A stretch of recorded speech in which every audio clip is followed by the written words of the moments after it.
হরে Krishna. Hare Krishna. Sorry একটু হয়ে গেল, কিছু একটা টেকনিক্যাল ইস্যু চলছে যার জন্য ফেসবুক মানে ইউটিউবে আমরা লাইভ যেতে পারলাম না। তো ওইটাই একবার চেষ্টা করছিলাম ওটাকে লাইভে যাবার। তো অ্যাজ অফ নাও আমরা ফেসবুকে লাইভ স্ট্রিম করছি আর এখানে রেকর্ডিংটা অন করে দিয়েছি। তো মেবি ক্লাসের শেষে ওটাকে আমরা ইউটিউবে আপলোড করার চেষ্টা করব। হরে কৃষ্ণ। তাহলে আজকে আমরা হরে কৃষ্ণ। এক প্রেয়ার দিয়ে এটা বন্ধ আছে তো, মিউট আছে তো আমার।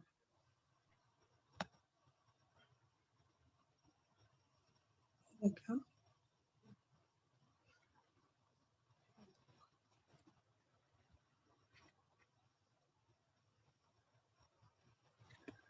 ओम ज्ञानतिमिरान्धस्य ज्ञानाञ्जनाशलाकया चक्षुरुन्मिलितं येन तस्मै श्रीगुरवे नमः।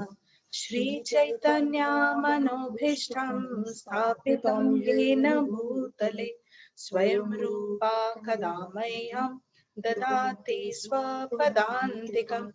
वन्देऽहं श्रीगुरू श्रीयुतापदकमलं श्रीगुरून् वैष्णवांश्च श्रीरूपं साग्रजाता सहगणा रघुनाथान्वितं तं सजीवं साद्वैतं सावधूतं परिजनसहितं कृष्ण चैतन्यदेवं श्रीराधा कृष्णपादान् सहगणा ललिता श्रीविशाखान्वितांश्च नमो विष्णुपादाय कृष्णपृष्ठाय भूतले श्रीमते भक्तिवेदान्त स्वामिनिति नामिने।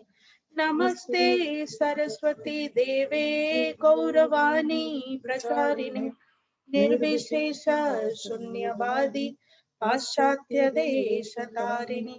नमो महावदन्याय कृष्ण प्रेमा प्रदायते कृष्णाय कृष्ण चैतन्य नाम्ने गौरतिषे नमः। हे कृष्णा करुणा सिंधु दीनबंधु जगतपते गोपेश गोपिका कांत श्री राधा कांत नमोस्तुते। तप्त कांचन गौरांगी श्री राधे वृंदावनेश्वरी वृषभानुसुते देवी प्रणमामि हरिप्रिय। नीलाचल निवासाय नित्याय परमात्मने बलभद्र सुभद्राभ्यां जगन्नाथाय ते नमः। वाञ्छाकल्पतरुभ्यश्च कृपा सिन्धुभ्य च पतितानां पावनेभ्यो वैष्णवेभ्यो नमो नमः। जय श्री कृष्ण चैतन्य प्रभु नित्यानंद श्री अद्वैत गदाधर श्रीवास आदि गौर भक्त वृंद। हरे कृष्णा कृष्ण कृष्ण हरे हरे हरे राम राम राम हरे हरे। यत्कृपातमहं श्री गुरु दीनतारिण श्री चैतन्य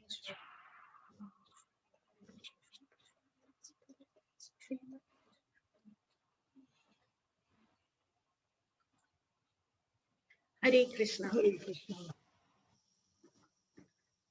আপনাদের সবাইকে থ্যাংক ইউ আজকে সন্ধ্যের আমাদের ভগবদ গীতা ক্লাসে জয়েন করার জন্য।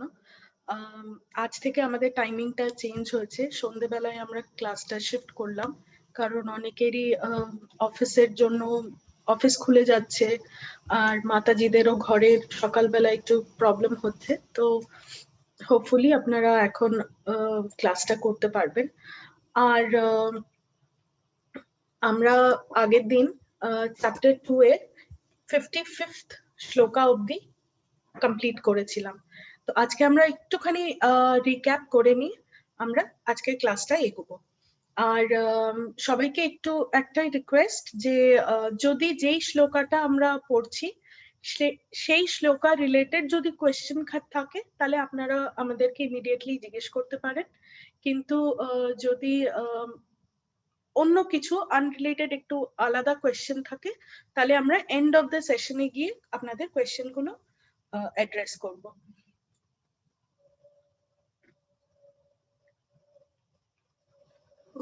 যারা মানে অনলাইনে মানে আমাদের দেখছেন, অনলাইন বলতে ফেসবুকে যারা দেখছেন, তো ঠিক যেমন আমরা ইউটিউবে করতাম যে কোনো প্রশ্ন থাকলে ওইখানে চ্যাটের মাধ্যমে দিতাম, আপনারা ফেসবুকেও ওটা করতে পারেন। সো আমরা একটুখানি দেখে নেবো যে আমরা আগের দিন কি কি দেখেছিলাম, কি কি শিখেছিলাম। বেসিক্যালি আমরা একটা ওভারভিউ দেখেছিলাম যে এক সেকেন্ড আমরা স্ক্রিনটা শেয়ার করে নিই।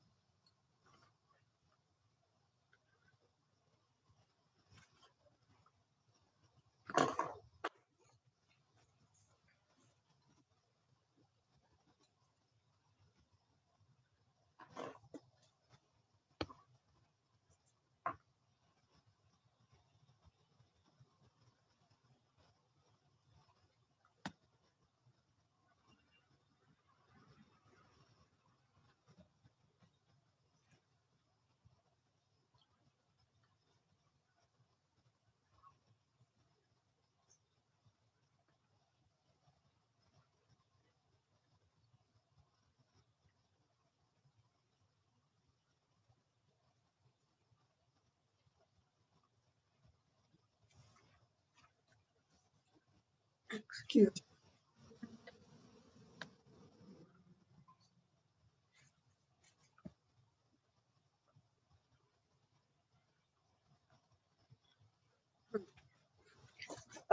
তো আমরা দেখেছিলাম যে চ্যাপ্টার 1-এ অর্জুন কিছু কিছু 5টা অ্যাকচুয়ালি রিজন দিয়েছিলেন যে উনি কেন লড়াইটা করতে চাইছেন না, কুরুক্ষেত্র লড়াই থেকে উনি ছেড়ে চলে যেতে চাইছেন কেন। তো সেইগুলোর আনসার্স গুলো আমরা বুঝেছিলাম যে প্রত্যেকটা যে ওনার ডাউট হয়েছিল, অর্জুনের যে ডাউট হয়েছিল, কৃষ্ণা এক এক করে চ্যাপ্টার 2-তে সেই ডাউটস গুলো ক্লিয়ার করতে শুরু করেছিলেন। যেমন ওনার ফলস কম্প্যাশনটা উনি বুঝিয়েছিলেন আমাদের সায়েন্স অফ সোল দিয়ে, আমরা যে বডি নয়, আমরা যে সোল, সেইটা দিয়ে কৃষ্ণা বুঝিয়েছিলেন। তারপরে লস অফ এনজয়মেন্টের রিজনটা উনি বুঝিয়েছিলেন যে কর্মকাণ্ড দিয়ে, কর্মকাণ্ড উল্লেখ করে উনি বুঝিয়েছিলেন যে তুমি যদি লড়াই করো, তাহলে তুমি যদি দেহ ত্যাগও করো লড়াইয়ের শেষে, তাহলে তুমি হেভেনলি কিংডমে বা হায়ার প্ল্যানেটসে তুমি যেতে পারবে, স্বর্গে যেতে পারবে। আর যদি তুমি জিতে যাও তাহলে তো তুমি পুরো কিংডম অফ মানে রাজা হয়ে রাজত্ব করবে। তো এরকম এক এক করে উনি একটার পর একটা রিজনকে উনি ভেঙেছিলেন বা কেটেছিলেন এই চ্যাপ্টার 2-তে। চ্যাপ্টার 2-তে আমরা একটা ছোট্ট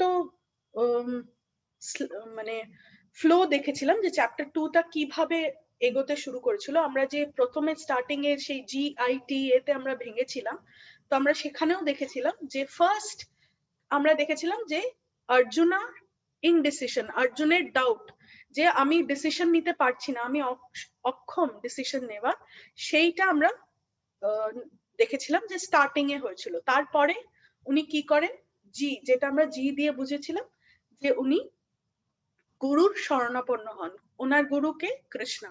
তো কৃষ্ণার কাছে কমপ্লিটলি উনি সারেন্ডার করেন 2.7-এ গিয়ে, আর উনি শরণাপন্ন হন। এবার যখন আমরা যখন কোনো গুরুর কাছে, বনাফাইড গুরুর কাছে যাই, তো আমাদের প্রামাণিক গুরু, তো the first duty of the guru is to give us knowledge of our identity. তো GITA তে আমরা দেখেছিলাম যে গুরু যেমন কৃষ্ণা ফার্স্ট কি শেখালেন অর্জুনকে, উনি শেখালেন what is our real identity, যে we are not this body, we are spirit soul। তো সেটা কৃষ্ণা বোঝালেন সংখ্যা বা জ্ঞান যোগ দিয়ে এখানে। তারপরে উনি বোঝালেন কর্মকাণ্ড, ও যেটা লস অফ এনজয়মেন্ট ছিল সেইটার এগেনস্টে কৃষ্ণা কর্মকাণ্ড দিলেন। কর্মকাণ্ড আমরা কি বুঝেছিলাম যে যখন আমরা পশুবৃত্ত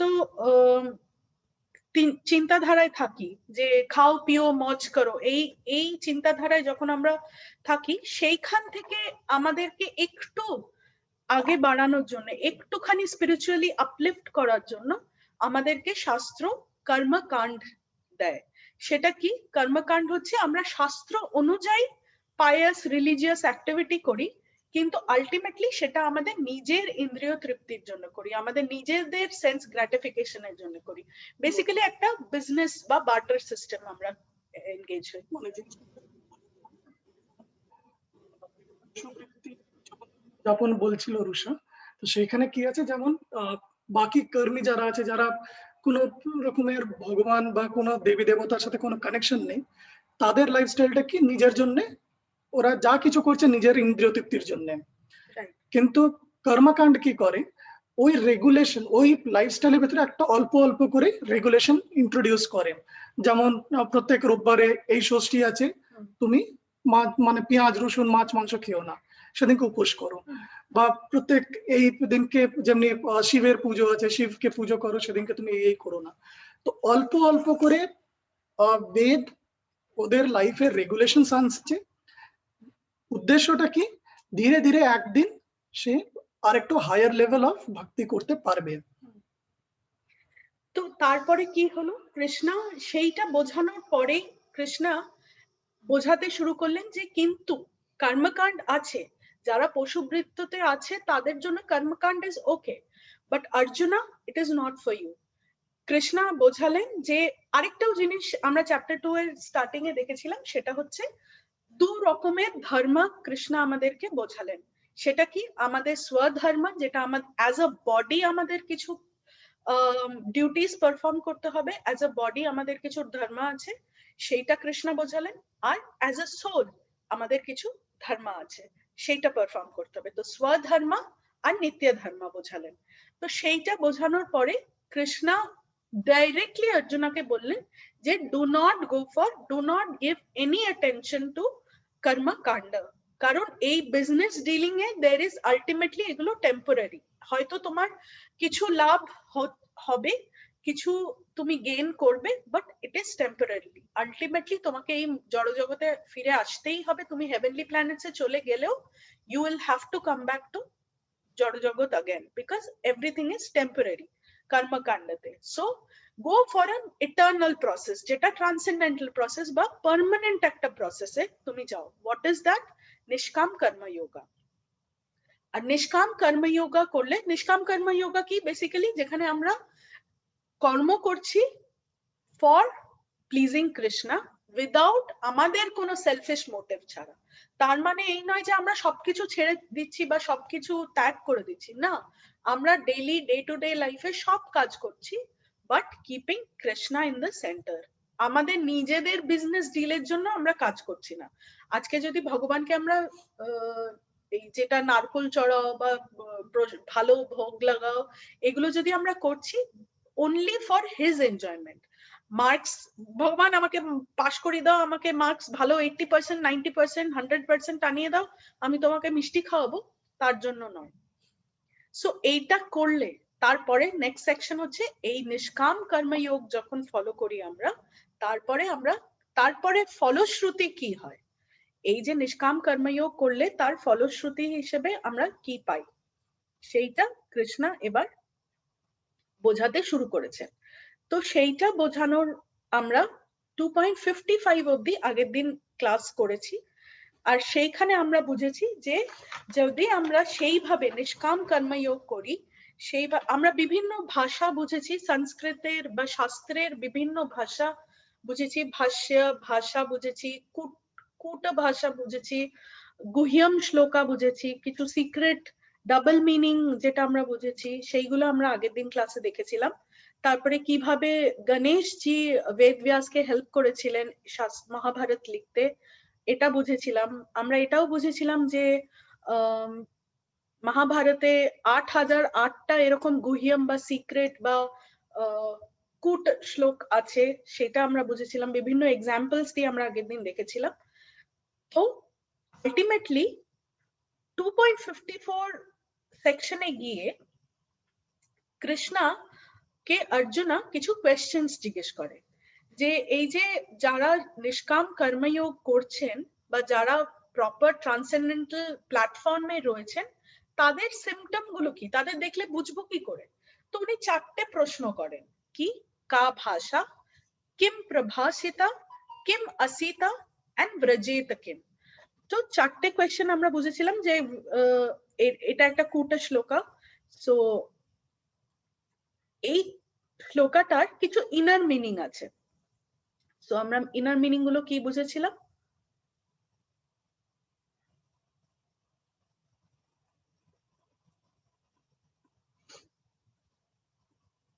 এক সেকেন্ড। সো আমরা এটা বুঝেছিলাম যে ফার্স্ট যেটা কা ভাষা উনি বলছেন, ওইটার মানে হচ্ছে জেনারেল সিমটম, সেই মানুষটার জেনারেল সিমটমটা কি, সে কিভাবে কথা বলে, সেই সেন্টেন্সটার মানে হচ্ছে বেসিক্যালি সেই মানুষটাকে যখন নেগেটিভ বা how does he deal with negative situations, তার উপরে যখন নেগেটিভ সিচুয়েশনে সে থাকে, সার্কামস্ট্যান্সে, তার ভাষাটা কিরকম হয় সেইটা একটা ব্যাপার। সে বসে, সে চরিত্র বোঝা যায় সে কিভাবে কথা বলে। তো নেগেটিভ সিচুয়েশন এই জন্য এখানে বলা হচ্ছে যে নর্মালি যদি ভালো সিচুয়েশন থাকে আমরা সবসময় ভালো ব্যবহার করার চেষ্টা করি, আমাদের মুখ থেকে সবসময় একটা মধুর বাণী বেরোয়। কিন্তু যখন একটা পরিস্থিতি যখন আমাদের অনুযায়ী হয় না, যখন আমাদের আগেনস্টই হয়ে যায়, সেই সময়টাতে আমরা কি রিয়াক্ট করছি, কিভাবে রিয়াক্ট করছি, সেটা অনেক সময় রিফ্লেক্ট হয় আমাদের কথা দিয়ে, আমাদের ভাষার মাধ্যমে। তো অর্জুনের জিজ্ঞেস করার উদ্দেশ্য এটা ছিল যে যারা স্থিতধীর মুনি, যারা মানে নিষ্কাম কর্মযোগ পারফেকশন পেয়ে গেছে, তারা কিভাবে নিজেদের বাণীটাকে কন্ট্রোল করছে বা কিভাবে ওরা বাণী দিয়ে কমিউনিকেট করে। তাদের যখন প্রেজ করা হয়, তাদের যখন খুব সুখ্যাতি করা হয়, বা বা তাদেরকে যখন ব্লেম করা হয় বা খারাপ কিছু বলা হয় বা নিন্দে করা হয়, বা তাদেরকে যখন ভালোবাসা হয় বা হেট্রেড এর থ্রু দিয়ে তারা যায়, এই বিভিন্ন সিচুয়েশনে তারা এক্সটার্নালি কিরকম ভাষা ব্যবহার করে আর ইন্টারনালিও তাদের ভাষাটা কিরকম থাকে। আরেকটা হচ্ছে আসিতা, কিম আসিতা, মানে তারা বসে কিভাবে। বসা মানে কি জাস্ট চেয়ারে বসা বা মাটিতে বসা না, বসা মানে তারা বিভিন্ন সিচুয়েশনে তাদের সেন্সেস গুলোকে, ইন্দ্রিয় গুলোকে কিভাবে রিট্রাক্ট করে। আমরা যখন বসি আমাদের বডিটাও একটা রিট্রাক্ট হয়, তো তারাও বসা মানে তারা সেন্সেস গুলোকে কিভাবে রিট্রাক্ট করে। সো আর লাস্ট হচ্ছে তারা হাঁটে কিভাবে, ওয়াকিং কিভাবে করে। ওয়াকিং এর ইন্টারনাল মিনিং হচ্ছে যে এই যে আমাদের চারিদিকে বিভিন্ন ধরনের প্রলোভন আছে, সেন্স অবজেক্টস আছে, যেগুলো দেখে আমরা ভীষণ তাদের দিকে অ্যাট্রাক্ট হয়ে যাই, সেই প্রলোভনের মধ্যেও তারা কিভাবে চলাফেরা করে, মানে তারা কিভাবে এক্সিস্ট করে এত প্রলোভন থাকা সত্ত্বেও। এইটা আমরা লাস্ট ক্লাসে বুঝেছিলাম। তারপরে আমরা বুঝেছিলাম যে আমাদের জীব হচ্ছে সব থেকে ইম্পর্টেন্ট একটা অঙ্গ। আর আমরা জেনেছিলাম যে আমাদের লাইফে maximum problems comes from our tongue.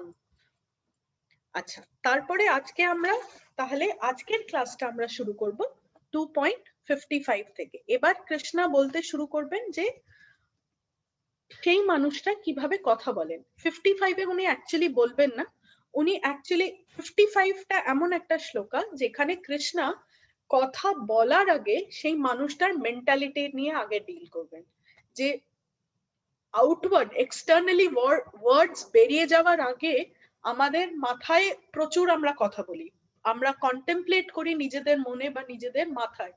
তো সেই কন্টেমপ্লেশন বা সেই ইন্টারনাল টকিং এর ব্যাপারে কৃষ্ণা এখানে বলবেন যে মেন্টালিটি অফ দ্যাট পারসন কিরকম হয়। কারণ আমাদের ভাষা যা আমাদের মেন্টালিটি যেরকম হয় সেরকমই আমাদের ভাষা হয়।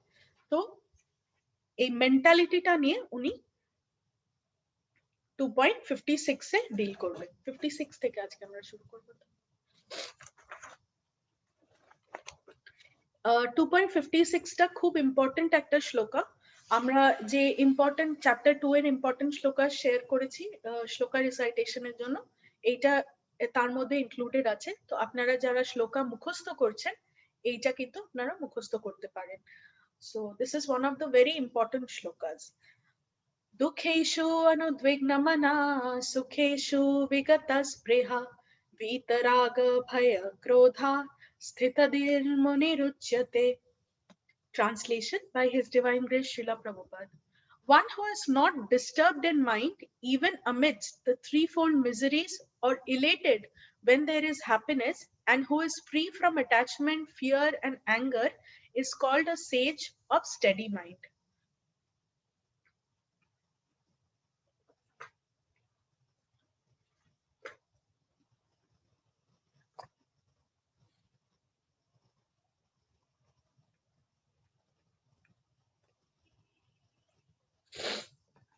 বেসিক্যালি এখানে যেটা কৃষ্ণা বলছেন যে আমাদেরকে কিছু কিছু জিনিস কন্ট্রোল করতে হবে।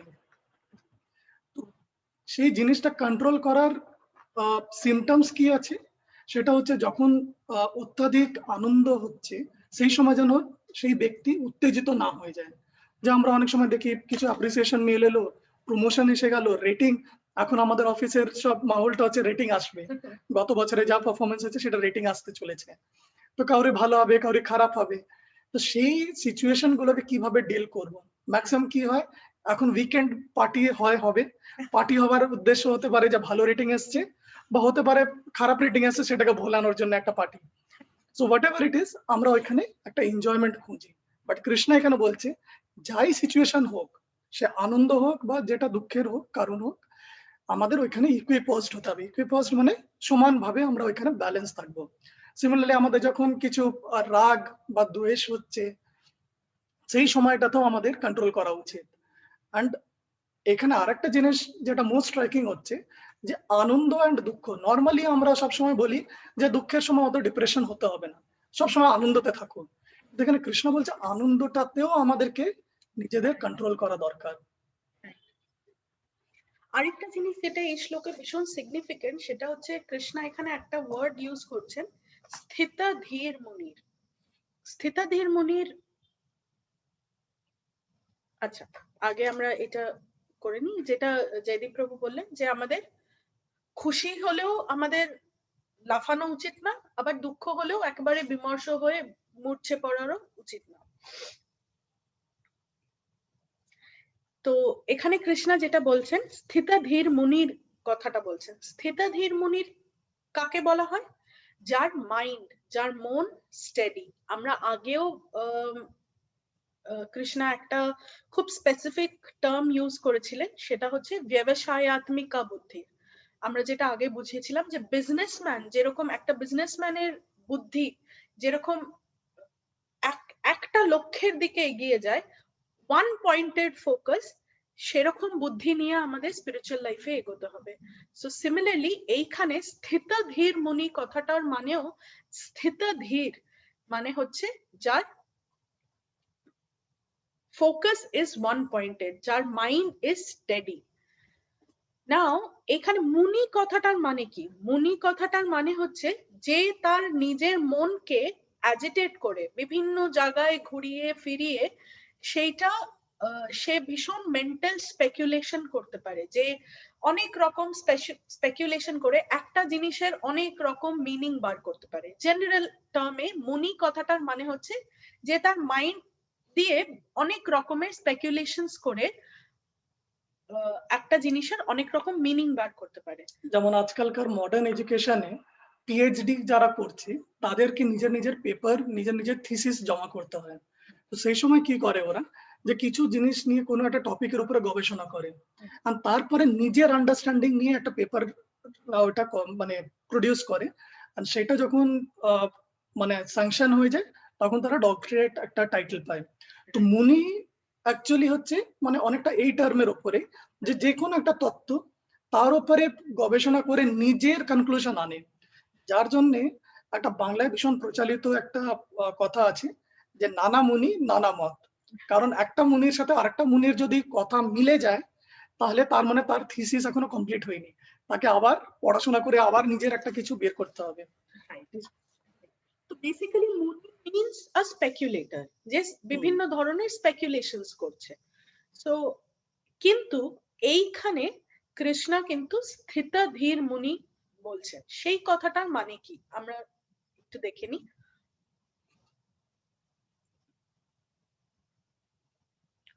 হ্যাঁ, যেটা আমরা আগেই বললাম, মুনি কথাটার মানে হচ্ছে স্পেকুলেটর।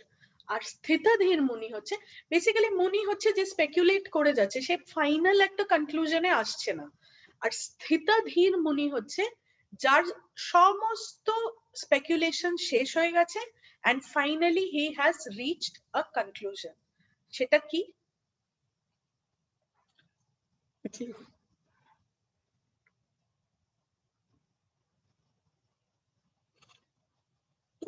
একটা শ্লোক কোট করি যে বহুনাম জন্মনে আনতে বাসুদেবম সর্বমিতি, তো স্থিতাধীর মুনি বলা হচ্ছে, প্রভুপাদ নিজে পর্পটে মেনশন করেছে যে স্থিতাধীর মুনি যারা হয় তারা নর্মাল মুনিদের থেকে ভিন্ন। কিসের জন্য ভিন্ন? কারণ স্থিতিধীর মুনি এখন বুঝে গেছেন যে বাসুদেব সর্বমিতি।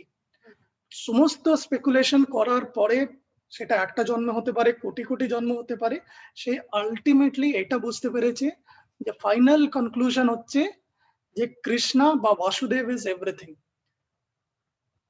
বাসুদেবম সর্বমিতি, এটা বারবার এই জন্য কৃষ্ণ বলেছেন যে এই কনক্লুশনে আসতে একটা জীবাত্মার কোটি কোটি জন্ম লেগে যায়। ও যখন এই যে কোনো জীবাত্মা যখন এইটা আলটিমেটলি বুঝে যায় যে কৃষ্ণা বা বাসুদেব হচ্ছে আলটিমেট, তখন তার নিজের জীবন, তার নিজের চেতনা সবকিছু স্থির হয়ে যায় কার উপরে? নিজের ভগবানের প্রতি। এই জন্য ওনার ওয়ান পয়েন্টেড সিঙ্গেল অ্যাটেনশন যেটা থাকে, ব্যবসায় আত্মিকা বুদ্ধির যেটা, সেটা তখন ওনারা ভীষণ ইজিলি অ্যাচিভ করতে পারেন।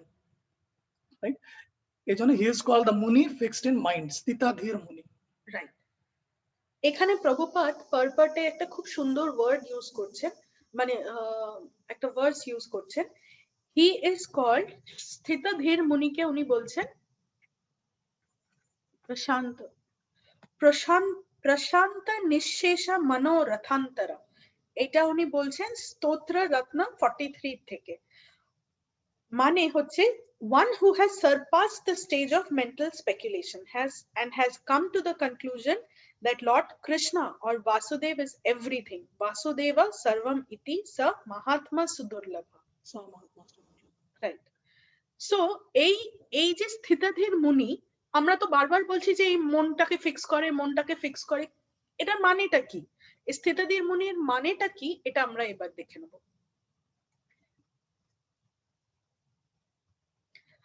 একটা এক্সাম্পল হচ্ছে প্রহ্লাদ মহারাজ হতে পারেন, যে যিনি কনস্ট্যান্টলি ওনার বিভিন্ন প্রলোভন, ওনাকে বিভিন্ন ধরনের স্পেকুলেশনস এর মানে সামনা করতে হয়েছিল, অনেকে অনেক কিছু ওনাকে বোঝানোর চেষ্টা করেছিলেন, but he had one pointed focus, that আমি বিষ্ণুর দাস। যদি আমরা একটুখানি ছোট করে বুঝতে চাই, ওনার বাবা যিনি ছিলেন হিরণ্যকশ্যপু, উনি স্বর্গ আর ভূলোক, ভূবরলোক, তিনটে লোকের আর নিচের যত প্ল্যানেটারি সিস্টেম আছে পাতাল অবধি সবগুলো রাজা ছিলেন। তো মানে আমাদের মতন 1 BHK 2 BHK এর রাজা নয়, উনি তিনটে লোকের রাজা ছিলেন। তো উনি ওই বংশের জন্ম গ্রহণ করেছেন। সমস্ত যে মানে ধন সম্পদ ঐশ্বর্য নিয়ে উনি মানে ওই ইংলিশ একটা টার্ম আছে যে born with a golden spoon, তো উনি অনেকটা ওই টাইপের হয়েছিলেন। কিন্তু জড়জাগতিক যে আকর্ষণ আছে সেগুলো ওনাকে কোনোদিনও ছুঁতে পারেনি, কারণ উনি জন্মগতই উনি ভগবানের ভক্ত ছিলেন। এটা হলো ওনার প্রলোভন। আর ভক্তি পথে যে ওনার জীবনে বাধা কে সৃষ্টি করছিলেন? ওনার নিজের বাবা। উনি যতবার বিষ্ণুর ভক্তি করার চেষ্টা করছিলেন, বাবা বারবার ওনাকে বাধা দেওয়ার চেষ্টা করছিলেন, ওনাকে মারার অবধি চেষ্টা করেছেন। বাট এটাতেও প্রহ্লাদ মহারাজ যিনি ছিলেন, উনি one pointed single pointed attention নিয়ে ব্যবসায় আত্মিকা বুদ্ধির বা স্থিতাধীর মুনির মতন ভগবানের প্রতি নিজের নিষ্ঠা রেখেছিলেন।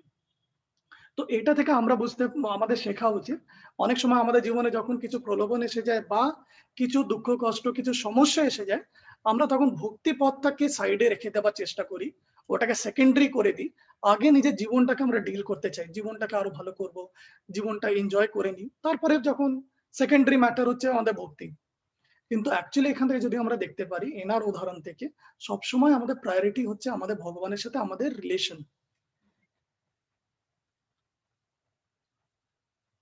এটাই কোন এটা পড়ুন।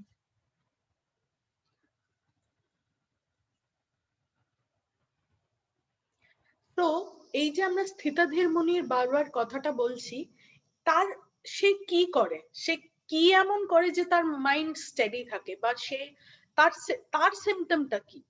বেসিক্যালি এখানে প্রভুপাদ খুব সুন্দরভাবে পার্পটে বোঝাচ্ছেন, such a fully Krishna conscious person is not at all disturbed by the onslaughts of threefold misery.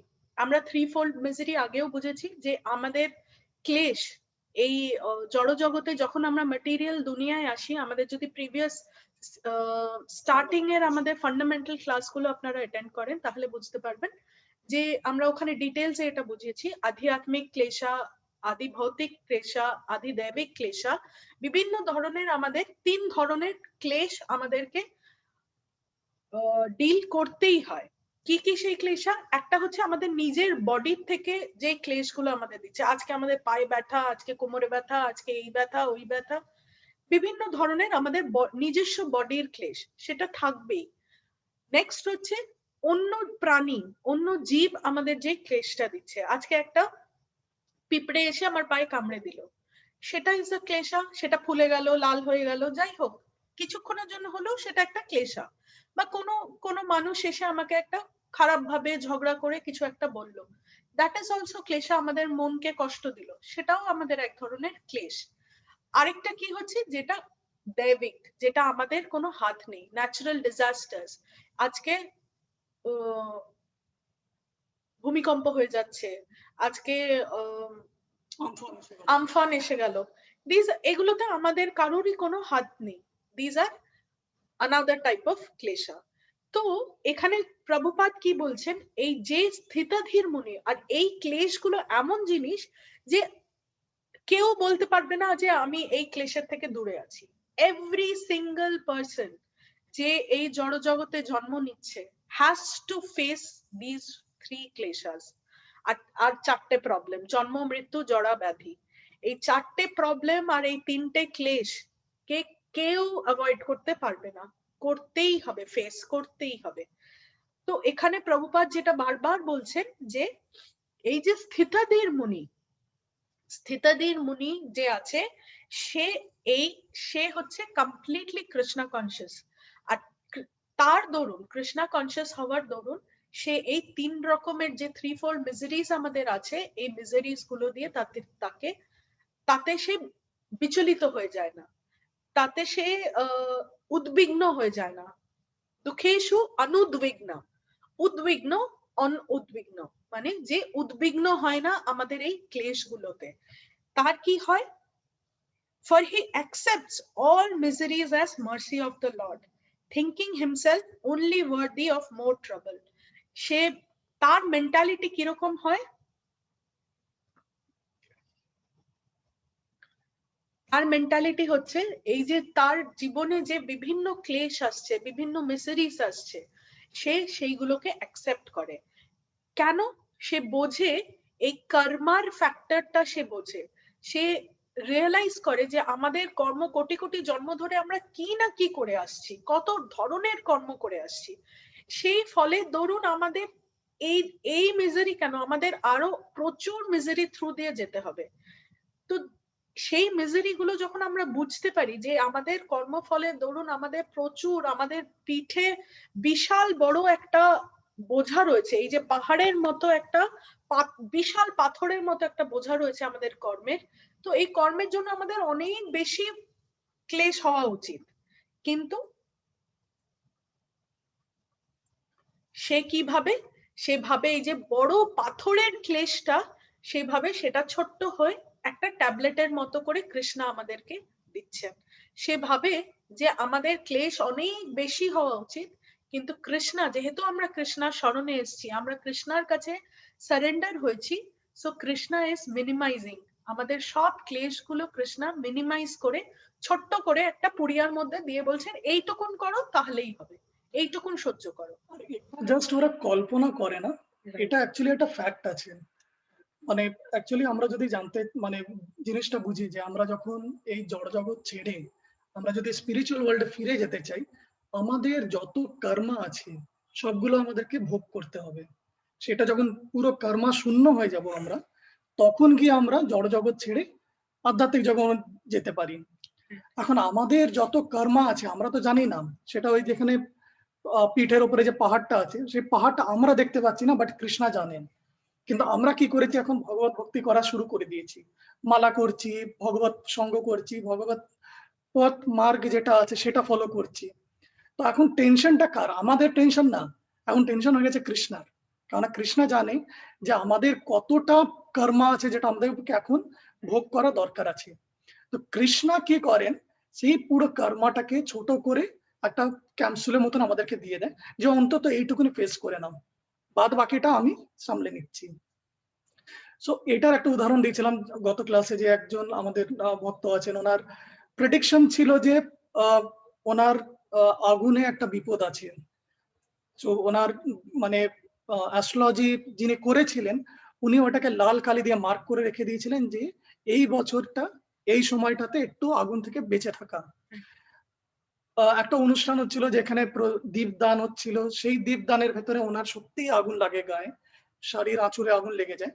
But ঘটনাটা এমন করে হলো যে সব ভক্তরা ওনার আশেপাশে ছিলেন, যেই ওনার আঁচলে একটুখানি আগুন লেগেছিল সবাই ওটাকে ইমিডিয়েটলি নিভিয়ে দিল, সিচুয়েশন কন্ট্রোলে হয়ে যায়। সিচুয়েশন কন্ট্রোল হয়ে গেল। তো ওনার যে প্রেডিকশনটা ছিল যে গ্রহ নক্ষত্র যা অনুযায়ী যে ওনার একটা বড় বিপদ ছিল, সেই বড় পাহাড় যেটা বিপদটা ছিল, যেটা ফ্যাটাল একটা অ্যাক্সিডেন্ট হতে পারতো, কৃষ্ণ ওটাকে একটা ছোট ক্যাপসুলের মতন করে দেয়।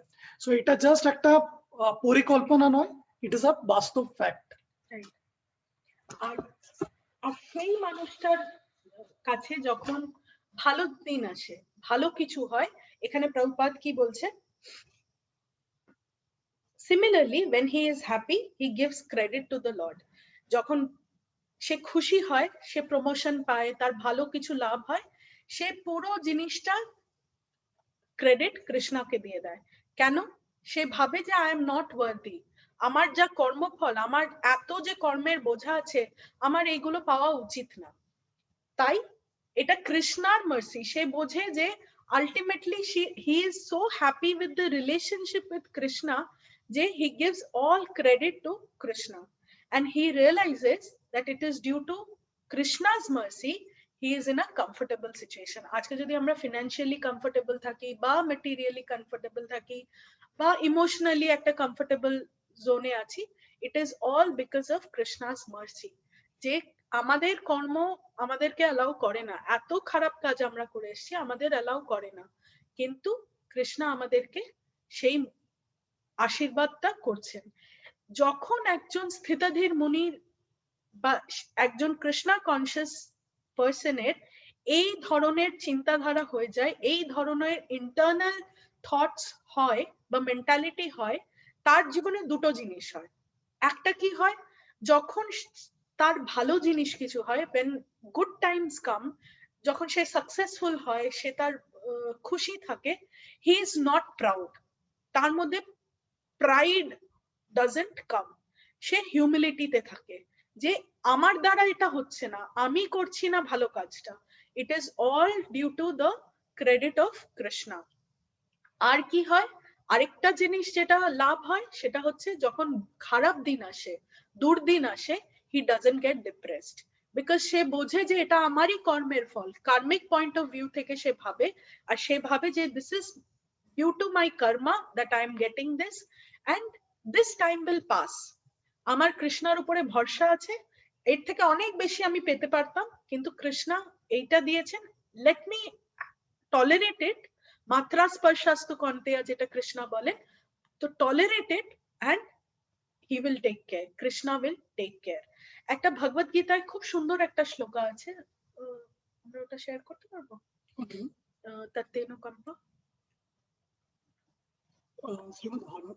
সরি, শ্রীমদ ভাগবতমে একটা খুব সুন্দর শ্লোকা আছে। হ্যাঁ, তত্তেনু কম্পম সুষমিক্ষমানো ভুঞ্জন এবাত্মা কৃতম বিপাকম। এখানে কৃষ্ণ এখানে বলছেন, এখানে সরি কৃষ্ণকে বলা হচ্ছে যে my dear Lord, one who earnestly waits for you to bestow your causeless mercy upon him, all the while patiently suffering the reaction of his past misdeeds and offering you respectful obeisances with his heart, words, and body, is surely eligible for liberation, for it has become his rightful claim.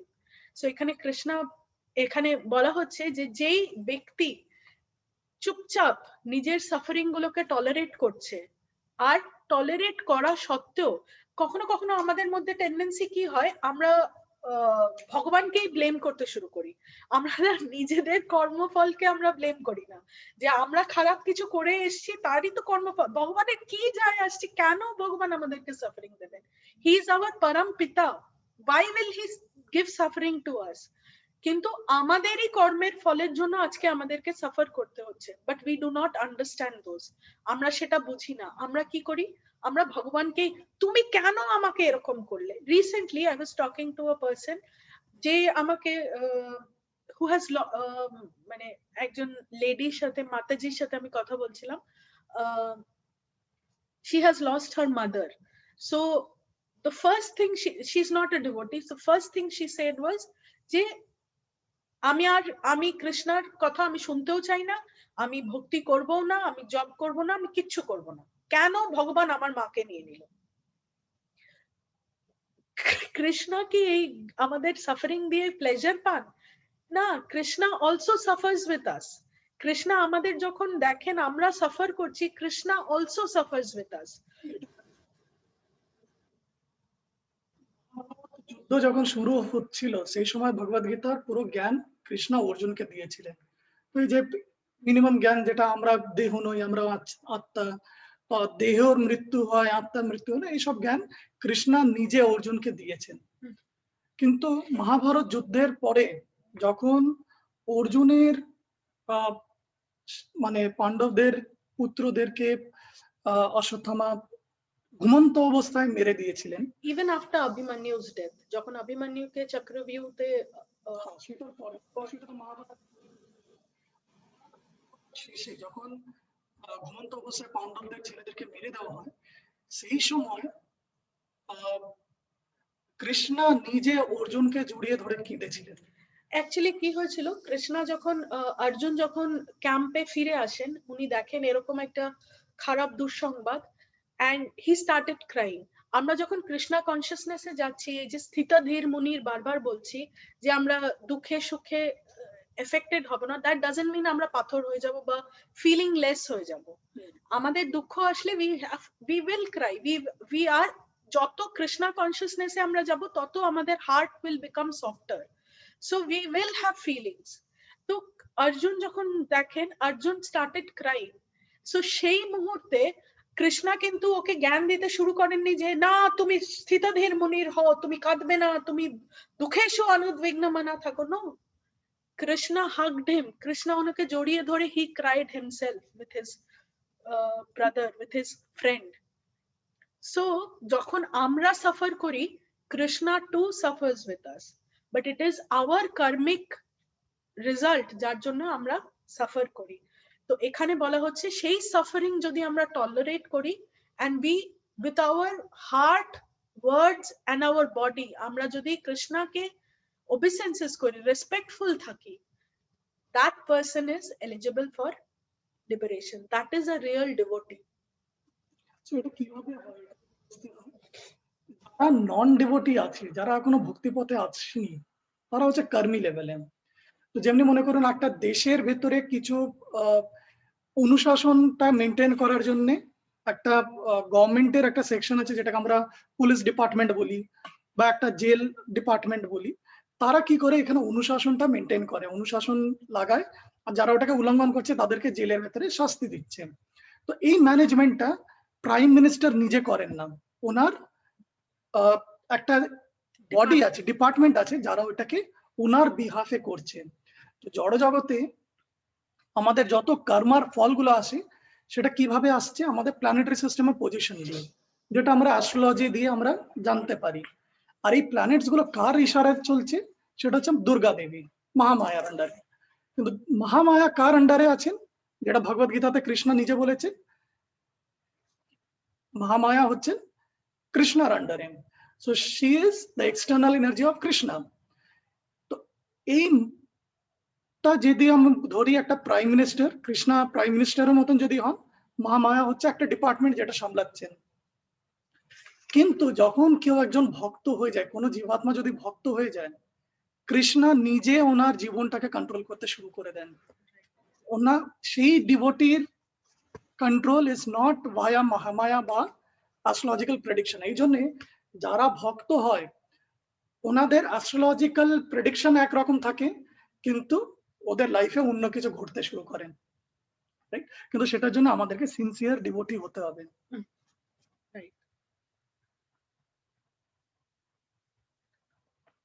এটা এটা same জিনিসে বলছে যে আমাদের যে কোনো situation আসুক, we have to be determined, we have to remain fixed, স্থিতধীর থাকতে হবে।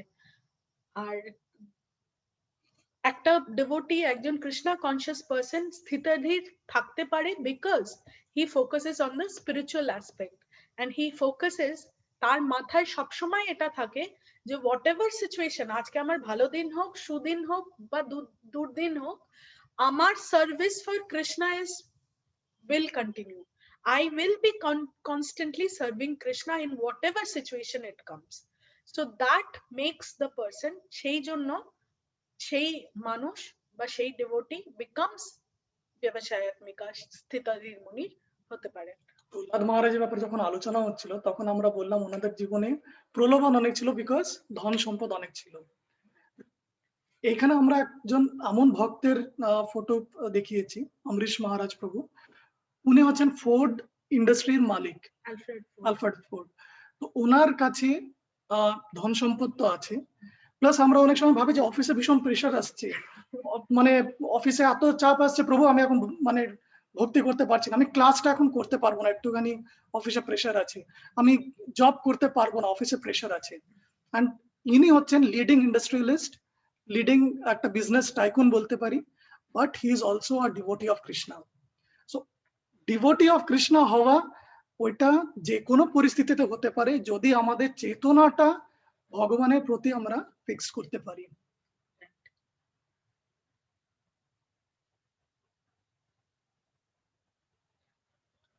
এটা আমরা এই এই স্লাইডটা আমরা 57 শ্লোকা পড়ে নিয়ে আমরা সেটাই করব। তাহলে 57 হ্যাঁ 57টা আমরা একটু পড়ে নিই। হ্যাঁ কিছু কাটে গেল।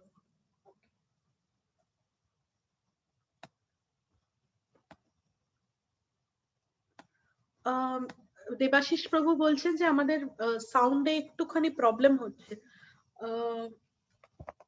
এক সেকেন্ড প্রভু, একটু জানাবেন, আনমিউট করে জানাবেন যে সাউন্ড এবার ঠিক আছে কিনা বা অন্যরাও শুনতে পাচ্ছেন কিনা। শোনা যাচ্ছে, হরে কৃষ্ণ মাতে শোনা যাচ্ছে, কিন্তু মাঝে মাঝে স্টপ হয়ে যাচ্ছে পুরো সাউন্ডটা। হরে কৃষ্ণ।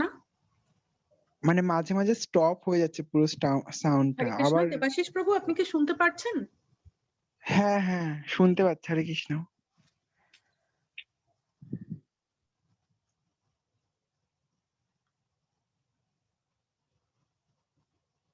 বাকিরা আপনারা শুনতে পাচ্ছেন কি? শুভলক্ষ্মী মাতাজি আপনি কি শুনতে পাচ্ছেন? হ্যাঁ মাতাজি শুনতে পাচ্ছি।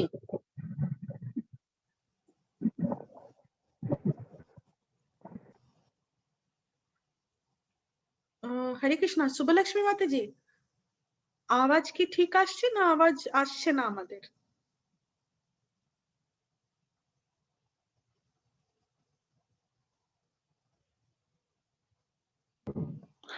হরে কৃষ্ণ।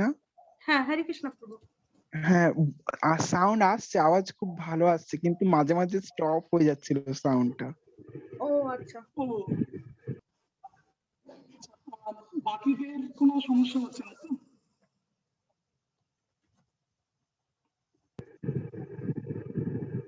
ঠিক আছে, আমরা 57 নম্বর শ্লোকাটা একবার পড়ে নিই।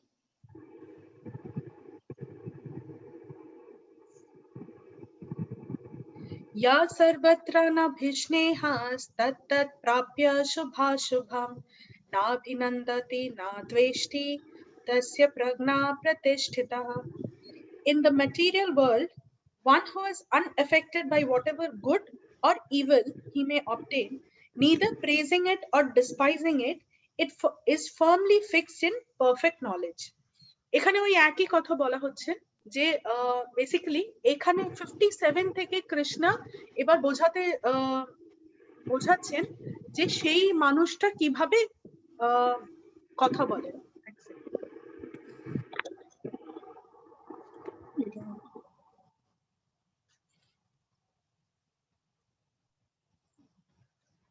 অর্জুনের যে কোয়েশ্চেন ছিল যে সেই স্থিতাধীর মুনি যে আছে স্থিতপ্রজ্ঞা, সে কিভাবে কথা বলে বা তার ভাষা কিরকম হয় in negative or positive situations in life.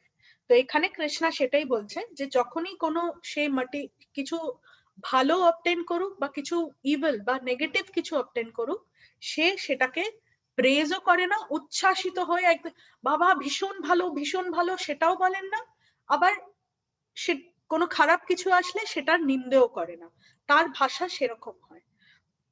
So এখানে একটা জিনিস আমাদের খুব ইম্পর্টেন্টলি নোটিস করতে হবে যে এখানে কিন্তু গুড ইভিল তো আছে, নিন্দা তো আছেই, আমরা জানি অ্যাজ এ মরাল ভ্যালিউ আমরা জানি যে নিন্দক হওয়া উচিত নয়, কিন্তু এইখানে ভালো জিনিসের দেখেও উচ্ছ্বাসিত হওয়ার কথাটাও কিন্তু বলা হয়েছে।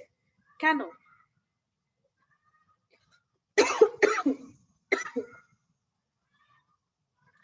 ওকে, এখানে বলা হয়েছে কারণ একটা ভালো সিচুয়েশন বা এক্সেসিভ উচ্ছ্বাস বা নিন্দা দুটোই কিন্তু আমাদের ফোকাস থেকে আমাদেরকে সরিয়ে দিতে পারে। এই পরিপ্রেক্ষিতে আমাদের একটা খুব সুন্দর স্টোরি আছে, জয়দ্রথের গল্প আছে। মহাভারতে জয়দ্রথ ছিলেন হচ্ছে কৌরবদের একটা বোন ছিল দুঃশলা। তো দুঃশলার হাজবেন্ড, দুঃশলার পতি ছিলেন জয়দ্রথ। তো জয়দ্রথ ন্যাচারালি কৌরবদের তরফ থেকে উনি লড়াই করছিলেন, and he was one of the main person যে অভিমন্যুকে চক্রব্যূহ থেকে মানে আটকে দেওয়ার এন্ড ষড়যন্ত্রকারী এন্ড এরকম জয়দ্রথের এগেইনস্টে অর্জুন একটা ওয়াও নিয়েছিলেন যখন অভিমন্যু চক্রব্যূহ থেকে বেরোতে পারলেন না এবং দেহত্যাগ করলেন। তো অর্জুন একটা পণ নিয়েছিলেন যে জয়দ্রথকে উনি মারবেন, বাট সেই সিচুয়েশনে অ্যাকচুয়ালি দুর্যোধন সেটা যখন জানতে পারলো, দুর্যোধনের প্রচুর মহারথী ছিল, 6 জন মহারথীর জায়গায় দুর্যোধন 8 জন মহারথীকে অর্জুনের দিকে এগিয়ে দিয়েছিলেন। আর সেই সিচুয়েশনে কুরুক্ষেত্র যখন ওই লড়াইটা চলছে, সেই সময় চারিদিক থেকে অর্জুনের উপরে বানের বর্ষা হচ্ছিল। It was like a cloud of arrows, মানে একটা বানের ক্লাউডের মতো ওটা মনে হচ্ছিল। আর অর্জুন মানে হিমশিম খাচ্ছিল যে সবাইকে ট্যাকল করতে। আর ধীরে ধীরে দেখা যাচ্ছিল যে সূর্য পশ্চিম দিকে অস্ত যেতে চলেছে, অস্ত যায়নি তখনও, ইট ওয়াজ অন দ্য ভার্জ যে এবার কিছুক্ষণের মধ্যেই অস্ত যাবে। তো অর্জুনকে দেখে কৃষ্ণা ওখানে কি করেছিলেন, কৃষ্ণা নিজের সুদর্শন চক্রটা সূর্যের দিকে পাঠিয়েছিলেন। সূর্যের দিকে যখন সুদর্শন চক্রটা গেল, সূর্যকে সুদর্শন চক্র কভার করে দিল। তাতে কি হলো, তাতে অন্ধকার হয়ে গেল, আর কৌরব সেনা উচ্ছ্বাসে মেতে উঠলো যে অর্জুনের পণ ওয়াও হলো না, আর মানে আনন্দে নাচানাচি করতে শুরু করে দিল। এতই নাচানাচি করতে শুরু করে দিল যে তাদের এন্টায়ার ফোকাস তারা লুজ করে গেল। আর তখন কি হলো, তখন ধীরে ধীরে আর অর্জুনকে কৃষ্ণা বললেন যে ডু নট ওয়ারি, এখনো টাইম আছে, ফোকাস থাকো। তো তারপরে অর্জুন কি করলেন, অর্জুন ফোকাস নিয়ে, আর অর্জুনকে কৃষ্ণা বললেন ব্রহ্মাস্ত্র নিয়ে রেডি থাকো, আর ব্রহ্মাস্ত্র নিয়ে এমন ভাবে তুমি জয়দ্রথের দিকে এম করো যাতে সেই ব্রহ্মাস্ত্র গিয়ে, সেই বাণ গিয়ে জয়দ্রথের গলা কেটে দেয়, আর মাথা যাতে গিয়ে, জয়দ্রথের পিতা ছিলেন একজন মুনি, একজন ঋষি, তো সেই ঋষির কোলে গিয়ে যাতে সেই মাথাটা পড়ে। বৃদাক্ষত্রর পুত্র ছিলেন জয়দ্রথ। তো ওনার ঋষি মুনির ওনার কোলে গিয়ে যাতে জয়দ্রথের মুন্ডুটা গিয়ে পড়ে, এমন ভাবে তুমি বানটাকে এম করো আর ফোকাস থাকো, কারণ এখনো সময় আছে। কৃষ্ণা বারবার অর্জুনকে অ্যাডভাইস করছিলেন। সো তখন যখন কৌরবরা পুরো ফোকাস লুজ করে উচ্ছ্বাসে মেতে উঠেছে, তখন কৃষ্ণা ধীরে সে সুদর্শন চক্র সরিয়ে দিলেন, আর সেই মোমেন্টেই অর্জুন বান ছাড়লেন আর এবং জয়দ্রথের গলা কেটে গেল। আর এটার মানে letter part of the story is সেই মাথাটা গিয়ে পড়লো বৃদাক্ষত্রের কোলে, সেখানে উনি ধ্যান করছিলেন, তো ওনার কোলে গিয়ে মাথাটা পড়লো।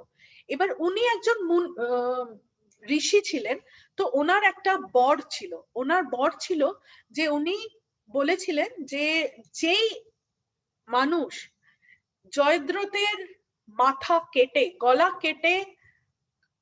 কেটে না, কাটা গলাটাকে মানে কাটা মুন্ডুটাকে যেই মানুষের দ্বারা সেই কাটা মুন্ডুটা মাটিতে পড়বে, সেই মানুষের মাথা, হ্যাঁ, যেই জয়দ্রথের কাটা মুন্ডু মাথা মাটিতে ফেলবে, সেই মানুষটারও মাথা থাউজেন্ডস অফ পিসেসে বার্স্ট হয়ে যাবে। সো যখন জয়দ্রথের মুন্ডুটা এসে ওনার কোলে পড়লেন, সেই মুনিও ঋষি ভয় পেয়ে হকচকিয়ে উনি উঠে দাঁড়ালেন। তাতে কি হলো, ওনার কোল থেকে মাথাটা গড়িয়ে গিয়ে মাটিতে পড়ে গেল, and his head also burst into several pieces. তো এই স্টোরি থেকে আমরা দেখতে পাই যে এই যে এক্সট্রা উচ্ছ্বাস, যে আমরা দুর্দিনে আমাদের ফোকাস চলে যায়, কিন্তু এক্সট্রা যখন আমাদের লাইফে উচ্ছ্বাস এসে যায়, ভালো দিনও আসে, সেই সময়ও আমাদের কিন্তু ফোকাস ধীরে ধীরে চলে যায়। এখানে শিলা প্রভুপাদ একটা খুব ভালো কথা বলছে, as long as one is in the material world, there is always the possibility of good and evil, because this world is full of duality. এই ওয়ার্ল্ডে সব সময় শীত উষ্ণ, সুখ দুঃখ এটা আসবেই, থাকবেই, ডুয়ালিটি সর্বত্র থাকবে। এই জড়জগতে আমরা এসছি মানে এটা আমাদেরকে অ্যাকসেপ্ট করে নিতেই হবে যে আমাদের সবসময় সুদিন থাকবে না বা সবসময় দুর্দিন থাকবে না। there will be change of weather আমাদের জীবনে। so but one who is fixed in Krishna consciousness is not affected by the good and evil, because he is simply concerned with Krishna, who is all good absolute. Such consciousness in Krishna situates one in perfect transcendental position called the samadhi. তো সেই মানুষ বা সেই devotee যে constantly Krishna ভাবনামৃতে আছে, সে accept করে নেয় যে আমার এই দিন is temporary and I have full faith in Krishna. So যে এইটা করবে, that person is in perfect transcendental দিব্য একটা প্ল্যাটফর্মে সে বাস করে। তো জয়দ্রথের যখন ওই গল্পটা ঘটনাটা রুষা বলছিল যে অর্জুনের পরিস্থিতি দেখে কৃষ্ণা নিজে একটা সুদর্শন চক্র দিয়ে সূর্যটাকে ঢেকে দেয়, তো অনেক ক্রিটিক যারা আছে তারা এটাকে বলে যে কৃষ্ণা ভীষণ ছল করেছে। কৃষ্ণা কি অ্যাকচুয়ালি এখানে ছল করেছেন, সেটা যদি আমরা একটু বুঝতে চাই, এটা আমাদের জীবনের জন্য যারা ভক্তিতে এগোতে চাইছে বা যারা ভগবানের সাথে নিজের রিলেশন বানাতে চাইছে, তাদের জন্য এটা একটা ভীষণ ইম্পর্টেন্ট একটা টপিক।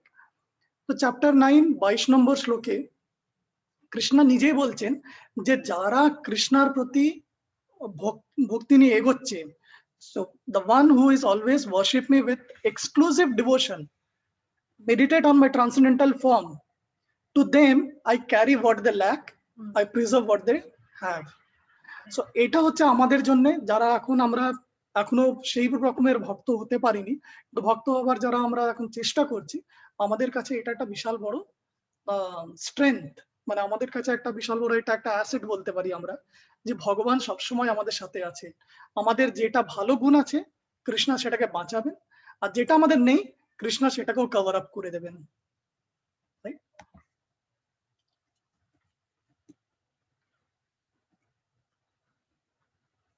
বেসিক্যালি আমরা 56 আর 57 এ কি দেখলাম যে স্পিচ, সেই মানুষটা অর্জুনের যে কোয়েশ্চেন ছিল কিভাবে সে কথা বলে, রিয়েল কোয়েশ্চেন যে how the intelligence and words respond in affection, anger আর neutrality তে কিভাবে সে রেসপন্ড করে, সেইটা আমরা বুঝলাম। কিভাবে সে ইকুইপয়েস থাকে, তার ওয়ার্ডস সে কখনো প্রেজও করে না, সে নিন্দাও করে না, ফ্রি ফ্রম অ্যাটাচমেন্ট আর ফিয়ার থেকে সে দূরে থাকে, আর গুড অ্যান্ড ইভিল থেকেও সে দূরে থাকে। অ্যান্ড তার ভাষা ইন্টারনালি, তার এক্সটার্নালিও সে কাউকে নিন্দা করছে না বা প্রেজ করছে না, আবার ইন্টারনালিও কখনো কখনো এমন হয় যে আমাদের হয়তো বাইরে থেকে আমরা মুখে কাউকে গালি দিচ্ছি না বা কার সাথে আমরা ঝগড়া করছি না, বাট ইন্টারনালি মাইন্ড গিয়ে তাকে মার্ডারই করে ফেলছে।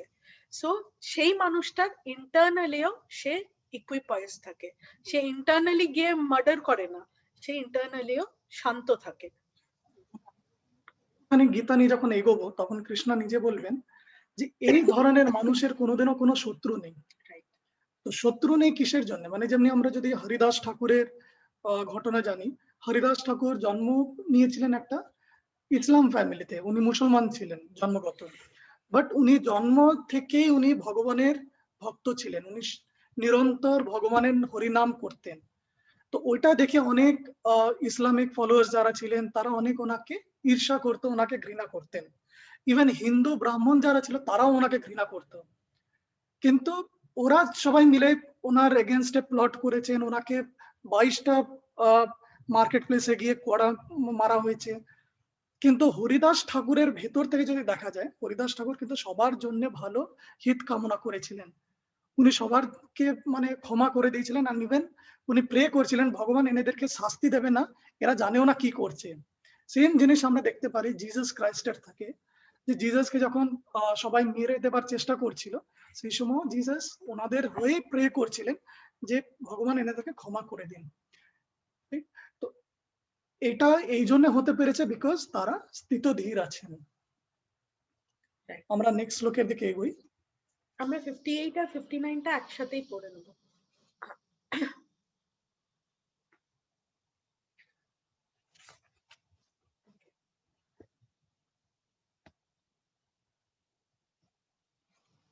यदा संहरते चायं कुर्मो अंगानि वा सर्वशः इन्द्रियाणीन्द्रियार्थेभ्यस्तस्य प्रज्ञा प्रतिष्ठितः। Translation: One who is able to withdraw his senses from sense objects, as the tortoise draws its limbs within the shell, is firmly fixed in perfect consciousness. আমরা 59টাও পড়ে নি, তারপরে একসাথে আমরা এক্সপ্লেন করব। 59 হচ্ছে আরেকটা ইম্পর্টেন্ট শ্লোকা, যেটা আমাদের ইম্পর্টেন্ট শ্লোকাবলীতে আমরা বলেছি।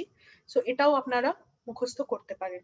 বিষয়া বিনিবর্তন্তে নিরাহারস্য দেহিনা রসবর্জম রসোऽপ্যস্য পরম দৃष्ट्वा নিবর্ততে। Translation by His Divine Grace Srila Prabhupada. Though the embodied soul may be restricted from sense enjoyment, the taste of sense object remains. But ceasing such engagements by experiencing a higher taste, he is fixed in consciousness. তো এবার আমরা দেখব 58 এ কি বলছে।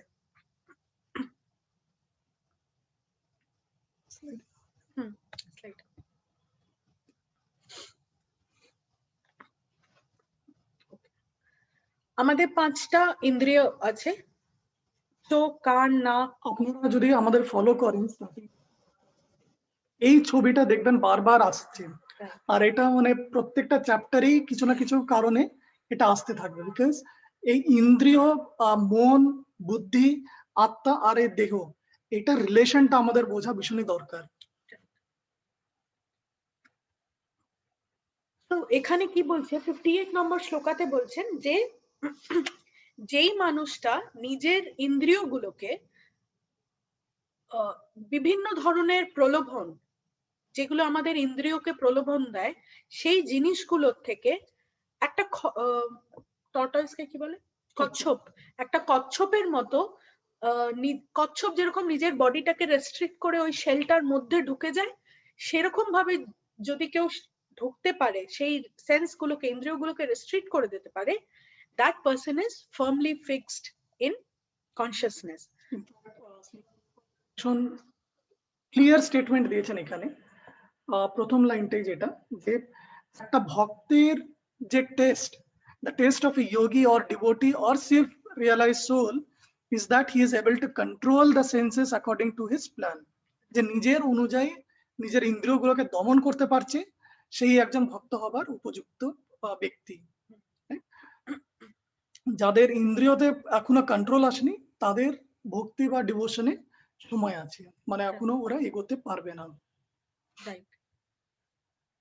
So যতক্ষণ না কেউ dos and don'ts follow করছে না, নিজেদেরকে ইন্দ্রিয়গুলোকে দমন করার চেষ্টা করছে না, ততক্ষণ সে কৃষ্ণা কনসিয়াসনেসে এগোতে পারবে না। যার জন্য আমরা যদি দেখি প্রথম লেভেল যেটা ছিল একটা মানুষের, সেটা হচ্ছে অ্যানিমাল লাইফ। অ্যানিমাল লাইফ বারবার বলছি, এটা বেসিক্যালি কর্মীদেরকে ডিনোট করে যারা কোনো ভক্তি পথে এখনো আসেনি। এদের ফার্স্ট লেভেল ওয়াজ কর্মকাণ্ড। সো কর্মকাণ্ডে আমরা কি দেখেছিলাম, যে ওরাও সেন্স গ্রাটিফাই করছে কিন্তু রেগুলেটেড ওয়েতে। সো রেগুলেটেড ওয়েতে কিভাবে সেন্স গ্রাটিফাই করছে, যেটা আমরা উপোসের একটা উদাহরণ দিয়েছিলাম, যে সপ্তাহে হতে পারে 6 দিন ওরা যা ইচ্ছে তাই খাচ্ছে, একদিন ওরা নিরামিষ খাবে বা একদিন ওরা পেঁয়াজ রসুন খাবে না। কিন্তু যদি ওদের মাথায় একটু বুদ্ধি থাকে, তারা বুঝবে যে একটা দিন আমাকে কেন রেগুলেট করতে বলছে, মানে নিশ্চয়ই তাহলে এটা একটা এমন জিনিস যেটা আমাদের জন্য ভালো নয়, তাহলে আমি একদিন কেন এটাকে আমি অ্যাভয়েড করবো, আমি তো ডেলি ওটাকে অ্যাভয়েড করার চেষ্টা করবো। তো সেইটা তখন ধীরে ধীরে ওরা, এইটা হচ্ছে ওনাদের জন্য একটা প্রাইমারি স্কুল, যেখানে ওদেরকে ট্রেনিং দেওয়া হচ্ছে কিভাবে নিজের ইন্দ্রিয়গুলোকে কন্ট্রোল করা যায়। তো এইখানে বেসিক্যালি রেফার করা হচ্ছে যে একটা কচ্ছপের সাথে তুলনা করা হচ্ছে, যে কচ্ছপের আউটার শেলটা এত স্ট্রং হয় আর সে তার বডিটাকে ওই উপরের কভারিংটার মধ্যে ঢুকিয়ে নেয় যখনই কোনো বিপদ আসে। আর বিপদ যখন আসে সে কিন্তু আমাদের উইকনেসটা দেখেই সেই জায়গাতেই অ্যাটাক করে। তো সিমিলারলি আমাদের জন্য আমাদের সেন্সেস, ইন্দ্রিয়র যে টান, that is our weakest point. So মায়া যখন আমাদেরকে অ্যাটাক করে, যখন ইলিউশনে আমরা পড়ে যাই, it is through our senses, আমাদের সেন্স গুলোকে ফার্স্ট অ্যাটাক করে মায়া। সো তাই জন্য ফার্স্ট জিনিস যেটা এখানে কৃষ্ণা রেস্ট্রিক্ট করতে বলছেন, সেটা হচ্ছে আমাদের সেন্স গুলোকে, আমাদের ইন্দ্রিয়গুলোকে। আর ইন্দ্রিয়গুলোকে কিভাবে সেন্স রেস্ট্রিক্ট করতে বলছেন, যে কচ্ছপের মতো, যে রিট্রাক্ট করে নিতে বলছেন। কিন্তু কৃষ্ণা এখানে বলছেন যে এই যে আমাদের সেন্স গুলোকে উইথড্র করা, round the clock 24 hours 7 days a week 365 days a year সম্ভব নয়।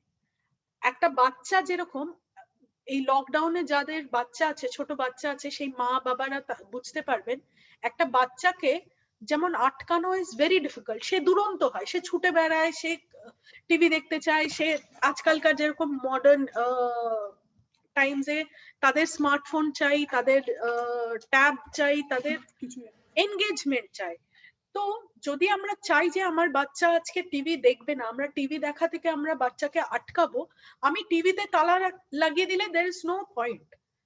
সে তার সেন্স গুলো, একটা বাচ্চার বুদ্ধি, সে চাইছে একটা এনগেজমেন্ট, সে কিছু না কিছু আরেকটা দুষ্টুমি খুঁজেই নেবে। সো সিমিলারলি আমরা যখন বলছি যে আমাদের সেন্স গুলোকে, ইন্দ্রিয় গুলোকে রেস্ট্রেন করতে হবে, কৃষ্ণ এখানে বোঝাচ্ছেন যে আমাদের সেন্সকে কনস্ট্যান্টলি আটকে চেন দিয়ে বেঁধে রাখা, না খাবো না, না পড়বো না, না এটা করবো না, কনস্ট্যান্টলি নেগেটিভ জিনিস বলে আমরা আটকাতে পারবো না। ইট is not possible because it is extremely strong. সেটা কিভাবে পসিবল সেটা এবার Krishna বোঝাবেন। Vichya vinivartante niraharyasya dehina, যেমন though the embodied soul may be restricted from sense enjoyment, the taste for sense enjoyment remains। আমাদের সেই রসবর্জম, রস অপ্যাস, সেই রসটা এনজয় করার সেই টেস্ট, সেটা কিন্তু আমাদের মধ্যে থেকেই যায়। সো এটাকে জাস্ট না করব না বলে ইট is not possible. But Seizing such engagement by experiencing a higher taste is fixed in consciousness. যেমন বাচ্চাকে যদি আমি চাই যে সে টিভি দেখবে না, তাকে আমি যদি একটা ভালো গল্পের বইতে আমি যদি বসে আজকে গল্পটা বোঝাই, গল্প শোনাই, বা তাকে যদি একটা ভালো অ্যাক্টিভিটিতে আমি যদি বাচ্চাটার সাথে এনগেজ হই, he will not think of the TV then. He will get engaged. সে ওটার মধ্যেই ঢুকে যাবে, সে আর টিভির দিকে তার মন যাবে না। আগের দিন আমরা একটা এক্সাম্পল দিয়েছিলাম যে আমার মিষ্টি খেতে ইচ্ছে করছে, কিন্তু আমার কাছে বাড়িতে অন্য কোনো মিষ্টি নেই, তো আমি গিয়ে চিনি খাচ্ছি, চামচ করে চিনি খেলাম। কিন্তু আমার কাছে যদি একটা ফ্রিজে কেক থাকে বা আইসক্রিম থাকে বা বেটার কিছু থাকে, I will always opt for the better জিনিস। আমি অলওয়েজ একটা কেক খাবো বা একটা পিঠে খাবো, এখন পিঠের সময়। তো আমরা সবসময় এখন বেটার টেস্ট আমরা সবসময় খুঁজছি, আমরা কখনো স্যাটিসফাই হই না, আমরা সবসময় একটা বেটার জিনিস খুঁজি, সো হাইয়ার জিনিস খুঁজি।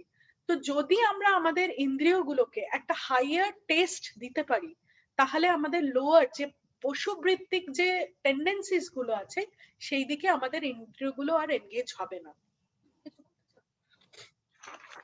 তো আমরা দেখতে পারি। আচ্ছা, আমাদের অলমোস্ট শেষ হয়েছে অ্যানাউন্সমেন্ট। এটাই লাস্ট দেখতে পারি বলছি। ইন্দ্রিয়ের উপরে কৃষ্ণ ভীষণ ফোকাস করছেন যে আগে নিজের ইন্দ্রিয়গুলোকে কন্ট্রোল করো। কৃষ্ণ এটা বলছেন না যে মনকে কন্ট্রোল করো।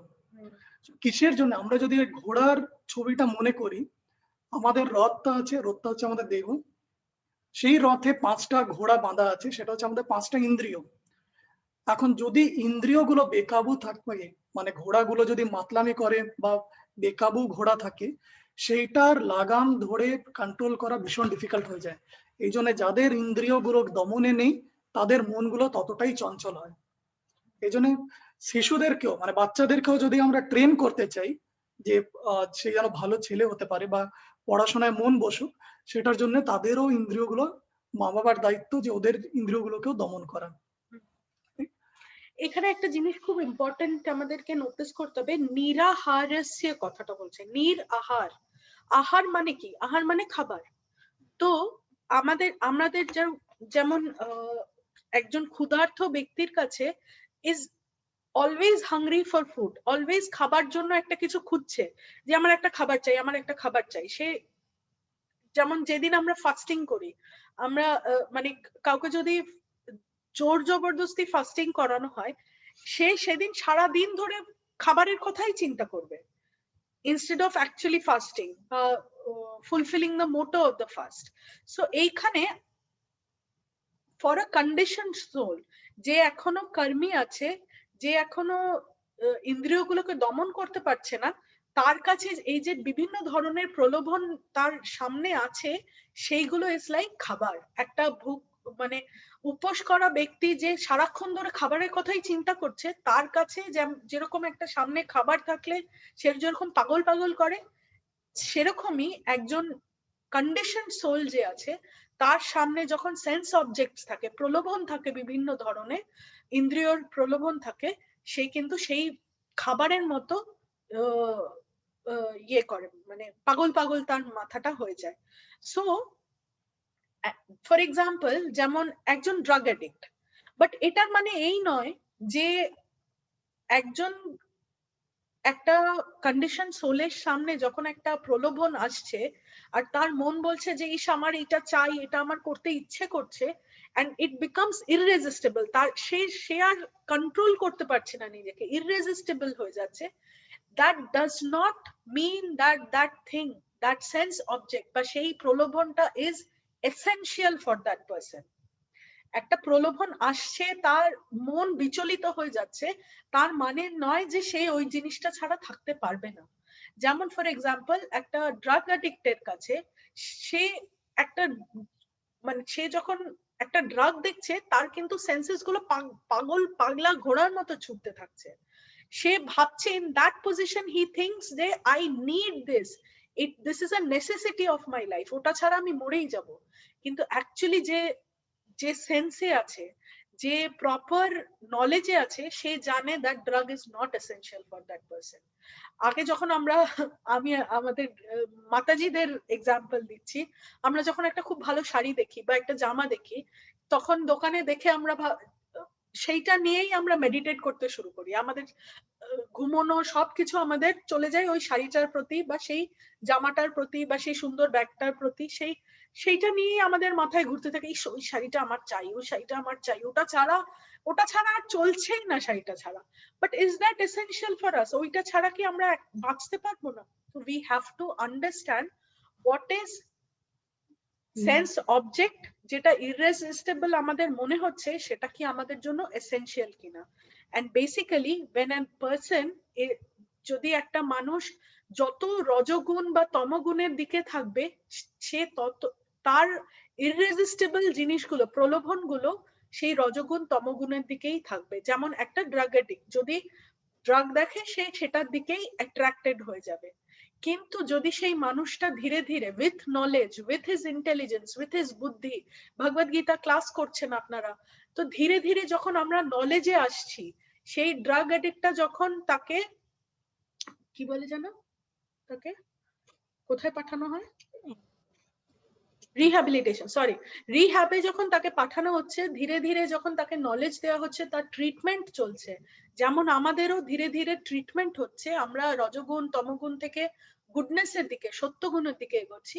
একজন ড্রাগ অ্যাডিক্ট যখন সে নর্মাল হতে থাকছে, সে ধীরে ধীরে বুঝতে পারছে আমার কিন্তু আর ড্রাগটা দরকার নেই। সিমিলারলি আমরাও ধীরে ধীরে যখন বুঝতে পারি আমরা সত্যগুণের দিকে এগোই, আমরাও বুঝতে পারি যে যেই পশুবৃত্তি জিনিসগুলো আমরা ভোগ করার চেষ্টা করছি, সেন্স অবজেক্টস গুলো, সেগুলো আমাদের জন্য এসেনশিয়াল নয়। সো এখানে কৃষ্ণা সেটাই বলার চেষ্টা করছেন, যে একটা সামারি দিচ্ছেন যে that person how he sits, he restrains, কিভাবে সে তার সেন্স গুলোকে রিস্ট্রেন করছে, সে তার সেন্স গুলো, এন্ড দ্য বেস্ট ওয়ে, আমরা হায়ার টেস্টটা বলছি যে আমাদেরকে সেন্স গুলোকে হায়ার টেস্ট দিতে হবে। সেই টেস্টটা কি?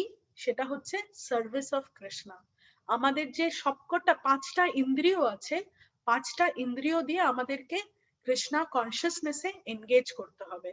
প্রত্যেকটা ইন্দ্রিয়র জন্য there is a service for Krishna. তো আমাদেরকে কনস্ট্যান্টলি সেটা যখন আমরা করব, একটা আমরা হায়ার টেস্ট পাবো। অনলি দেন, হায়ার টেস্ট পেলেই আমাদের সেন্স গুলো restrained হবে ধীরে ধীরে।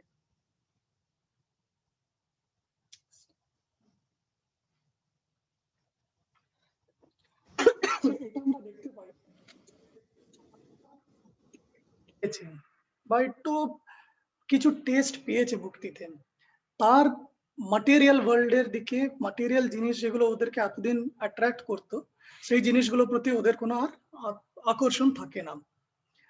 যেমন একটা ব্যক্তি যে সারাক্ষণ ননভেজ খেত, এবং কৃষ্ণা প্রসাদ খেতে খেতে এমন হয়ে গেছে যে সে আর ওই পথে এগোতেই পারে না, তার সামনে যদি কেউ ননভেজ খায় তার বমি এসে যায়। সো এই ভেতর থেকে যে পিউরিফিকেশনটা হচ্ছে, it is happening because he has actually tested something which is higher. তো এই জন্য নিজের মানে ক্ষমতায় আমরা নিজেদের ইন্দ্রিয়গুলোকে কন্ট্রোল ততদিন করতে পারবো না যতদিন আমাদের কাছে একটা হায়ার কিছু পাচ্ছি না। সেই হায়ারটা, যেটা রুষা বলছিল, ভগবানের সেবা, ভগবানের প্রতি আমাদের নিষ্ঠা আর ভক্তি। আমরা ক্লাসটা এই অবধি রাখি, 60টা নেক্সট সেশন দিয়ে করবো। অ্যানাউন্সমেন্টস গুলো আজকে আমরা ক্লাসটা তাহলে এই অবধি রাখছি, আমাদের টাইম হয়ে গেছে। আমাদের কিছু অ্যানাউন্সমেন্টস আছে, তো অ্যানাউন্সমেন্ট গুলো করে আমরা আপনাদের কোয়েশ্চেন্স নেব। আমরা গ্রুপে পোস্ট করেছি যে এপ্রিলের 2 তারিখ থেকে আমাদের মায়াপুর যাত্রার ব্যাপারে আমরা জানিয়েছি। তো যাদের যাদের যা প্রশ্ন আছে বা ডাউটস আছে, প্লিজ আমাদেরকে পার্সোনালি আপনারা কন্ট্যাক্ট করতে পারেন, and we will let you know যে কিভাবে কি সেগুলো করতে হবে, এগোতে হবে সেই দিকে। আর কিছু প্রশ্ন আছে? আপনারা যে যাবেন সেটা কনফার্মেশনটা আমাদেরকে যত তাড়াতাড়ি দেবেন তত ভালো হয়। আর ডিটেলস গুলো গ্রুপে দেওয়া আছে, সেই ডিটেলস গুলো দেখে যদি আপনাদের কিছু মানে বুঝতে অসুবিধা হচ্ছে বা কিছু, অনেক কল আসছে আমাদের কাছে, অনেক প্রশ্ন আসছে, তো আপনাদের কাছেও যদি কিছু প্রশ্ন থাকে বা কিছু প্লিজ জানাবেন, মানে কোনো সংকোচ করবেন না ওইটাতে। Right. অ্যান্ড এটা একটা অপরচুনিটি যেখানে মানে আমরা সব ভক্তরা একসাথে ভগবানের ধামে, ভগবানের যে লীলাস্থলীগুলো আছে সেখানে আমরা যাব, সেখানে দর্শন পাবো। তো প্লিজ চেষ্টা করুন যেন এটা আপনারা অ্যাটেন্ড করতে পারেন। Right. আম, আর আমরা যেটা বলেছি এখন থেকে আমাদের ক্লাসটা বিকেলে সন্ধ্যেবেলাই হবে। যদি আপনাদের মধ্যে কারোর কোনো সমস্যা হচ্ছে বিকেলের ক্লাসটা করতে, আমাদের প্লিজ জানাবেন। So we will find out a solution to it. চেষ্টা করব আমরা কিছু একটা সলিউশন বার করার। আর কিছু অ্যানাউন্সমেন্ট আপনাদের যদি কোনো প্রশ্ন থাকে মানে ক্লাসের ব্যাপারে বা কোনো টপিকে,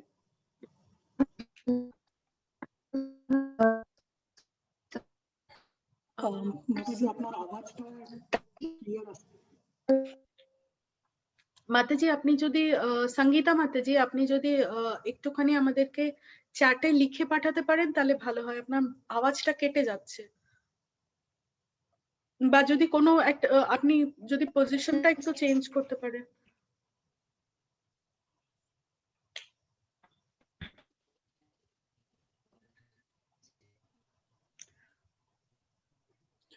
যারা আমাদের সাথে ফেসবুকে আছেন, আপনাদের কোনো প্রশ্ন যদি থাকে তাহলে আপনারা চ্যাটের মাধ্যমে দিতে পারেন।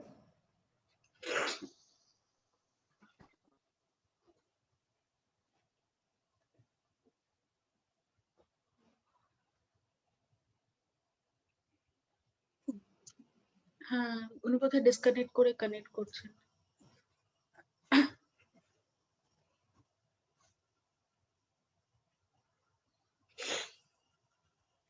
আমরা একটু সঙ্গীতা মাতাজির জন্য ওয়েট করে নিই, উনি কিছু প্রশ্ন করতে চাইছিলেন। হ্যাঁ, উনি আবার কানেক্ট করেছেন।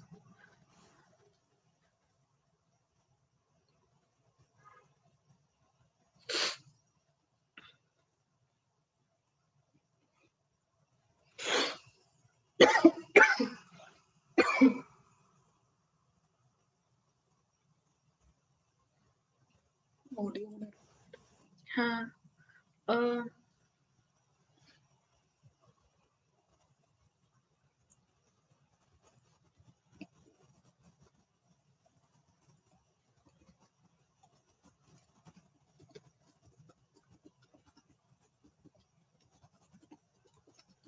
হরে কৃষ্ণ মাতাজি।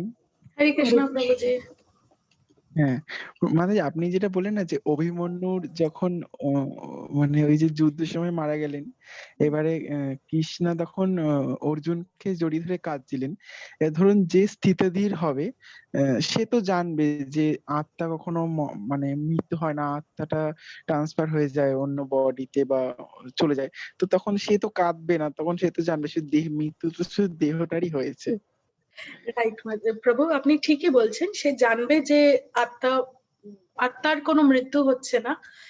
এন্ড কে এখানে আমরা কাকে নিয়ে কথা বলছি? অর্জুনকে নিয়ে, যে অলরেডি কৃষ্ণার সঙ্গে আছে। কৃষ্ণা নিজে তাকে এই জ্ঞানটা দিয়েছেন, তাহলে তার মনে তো সে তার realisation is much much higher আমাদের থেকেও। বাট স্টিল যেটা আমরা বললাম যে ভক্তিতে থাকা বা এইগুলো রিয়েলাইজ করা মানে এই নয় যে আমরা ইমোশনস থেকে বেরিয়ে যাব। একজন পিতা তার সন্তানকে হারিয়েছে, সে আচ্ছা আমার সন্তান আজকে দেহত্যাগ করেছে, সে সেখানে পাথর নয় যে সে বলবে যে না সে আত্মা, আমি কোনো এফেক্টেড হব না। অবভিয়াসলি সে তার সন্তান, তো সন্তানকে হারিয়েছে, তার ইমোশনস থাকবে, বাট হি ইজ ইন্টেলিজেন্ট যে আত্মা, he knows Arjuna's realization is much higher than us. So he has realized the knowledge that Arjuna has, Krishna has given. কিন্তু তিনি অ্যাজ আ পিতা তার সন্তানকে হারিয়েছেন, তো তাই জন্য তার ইমোশনসটা তিনি দেখালেন। তিনি এটাতে আমরা বুঝতে পারি যে যখন আমরা ডিভোটি হই, যখন আমরা আত্মার নলেজ পেয়েও যাই, সেটা পাওয়া মানে এই নয় যে আমাদের হার্ট বিকামস হার্ডার। আমাদের যত আমরা কৃষ্ণার নলেজ পাই, আমাদের হৃদয় তত সফট হতে থাকে। সো ইমোশনস আমাদের থাকবে প্রভু, কিন্তু সেটাতে অর্জুন কিন্তু ডিপ্রেস হয়ে যায়নি। অর্জুন কিন্তু মানে পাগল হয়ে যায়নি, অতিরিক্ত পাগল হয়ে জামা কাপড় ছিঁড়ে মাথা করতে শুরু করেনি, সে ডিপ্রেশনে যায়নি, সে কেঁদেছে, সে তার ইমোশন দেখিয়েছে, বাট তার পরক্ষণেই সে কিন্তু আবার স্থিতাধীর মুনির মতো ব্যবসায় আত্মিকার মতো সে তার সার্ভিসে আবার নিযুক্ত হয়ে গেছে। তো যেটা আমাদেরকে শিখতে হবে যে হ্যাঁ, খারাপ দিন আসলে আমরা কাঁদবো না বা খুশির দিন আসলে আমরা হাসবো না, সেটা নয়, আমাদের ইমোশনস থাকবে, কিন্তু সেটাতে আমরা যেন এফেক্টেড না হয়ে যাই, আমরা যেন রিজয়েস করলাম মানে এত পার্টি করতে এমন শুরু করে দিলাম যে আমরা পাগলের মতো আনন্দে লুটোপুটি খাচ্ছি, বা আবার এতই ডিপ্রেস হয়ে গেলাম যে আমরা সুইসাইডাল হয়ে যাচ্ছি বা ডিপ্রেশনে চলে যাচ্ছি। তো we should not be affected in those ways, আমরা ওই এফেক্টটা ওরকম হওয়া উচিত না। অর্জুন আমাদেরকে আচ্ছা, সেটাই বুঝিয়েছেন। সঙ্গীতা মাতাজি কিছু বলেছেন? থ্যাংক ইউ মাতাজি। হরে কৃষ্ণ প্রভু।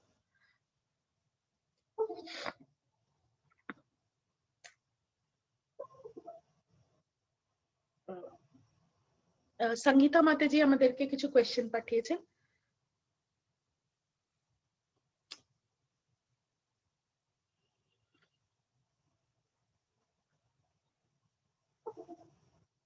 ওকে, সরি, আমাদের বোধহয় একটুখানি লাইনটা ডিসকানেক্ট হয়ে গিয়েছিল। সঙ্গীতা মাতাজি কিছু প্রশ্ন পাঠিয়েছেন, আমরা দেখি। মাতাজি ধৃতরাষ্ট্রর যে ক্যারেক্টার বলছিলেন চ্যাপ্টার 1-এ,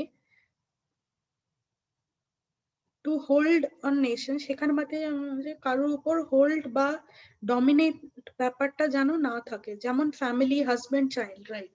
আমার প্রশ্ন হলো, তাহলে কি ফ্যামিলি বা হাজবেন্ডের গুরুত্ব নেই? না, সে যদি ভুল করে তাহলে কি তাকে কিছু বলা যাবে না? হাজবেন্ডকে তাহলে ধরে রাখবো বা ফ্যামিলিকে ধরে রাখবো না? আমার প্রশ্ন এটাই। আচ্ছা, খুব ইন্টারেস্টিং একটা কোয়েশ্চেন, মাতাজিদের কমেন্ট কোয়েশ্চেন। হ্যাঁ, প্রশ্নটা আমরা বলি, যখন উনি এখন মাতাজি, আই থিঙ্ক আপনি এখন চ্যাপ্টার 1-এর আমাদের ইনিশিয়াল ভিডিওস গুলো এখন দেখছেন, তো ওখানে আমরা বলেছিলাম যে ধৃতরাষ্ট্র কথাটার মানে to hold on to a ধৃত আর রাষ্ট্র আমরা বুঝিয়েছিলাম hold on to a nation. So সেখানে উনি বলছেন যে সেখানে বলেছিলেন যে আমাদের কারোর প্রতি ডমিনেন্ট হওয়া উচিত না, বা কাউকে হোল্ড, আমাদের নিজেদের ডমিনেন্সে রাখা উচিত না, যেমন ফ্যামিলিকে, husband, child, whoever it is. তো মাতাজির প্রশ্ন হচ্ছে, তাহলে কি হাজবেন্ড বা চাইল্ডের কোনো গুরুত্ব নেই, বা তারা যদি কোনো ভুল করে তাদেরকে সংশোধন আমরা করব না, বা তাদেরকে একত্রিত ভাবে আমরা ধরে রাখবো কি করে, আমরা ফ্যামিলিটা মেনটেন করব কি করে? তুমি উত্তর দেবে? মাতাজি, ডমিনেট করা আর একটা ফ্যামিলিকে বাইন্ড করে রাখা, দুটোর মধ্যে অনেক ডিফারেন্স আছে।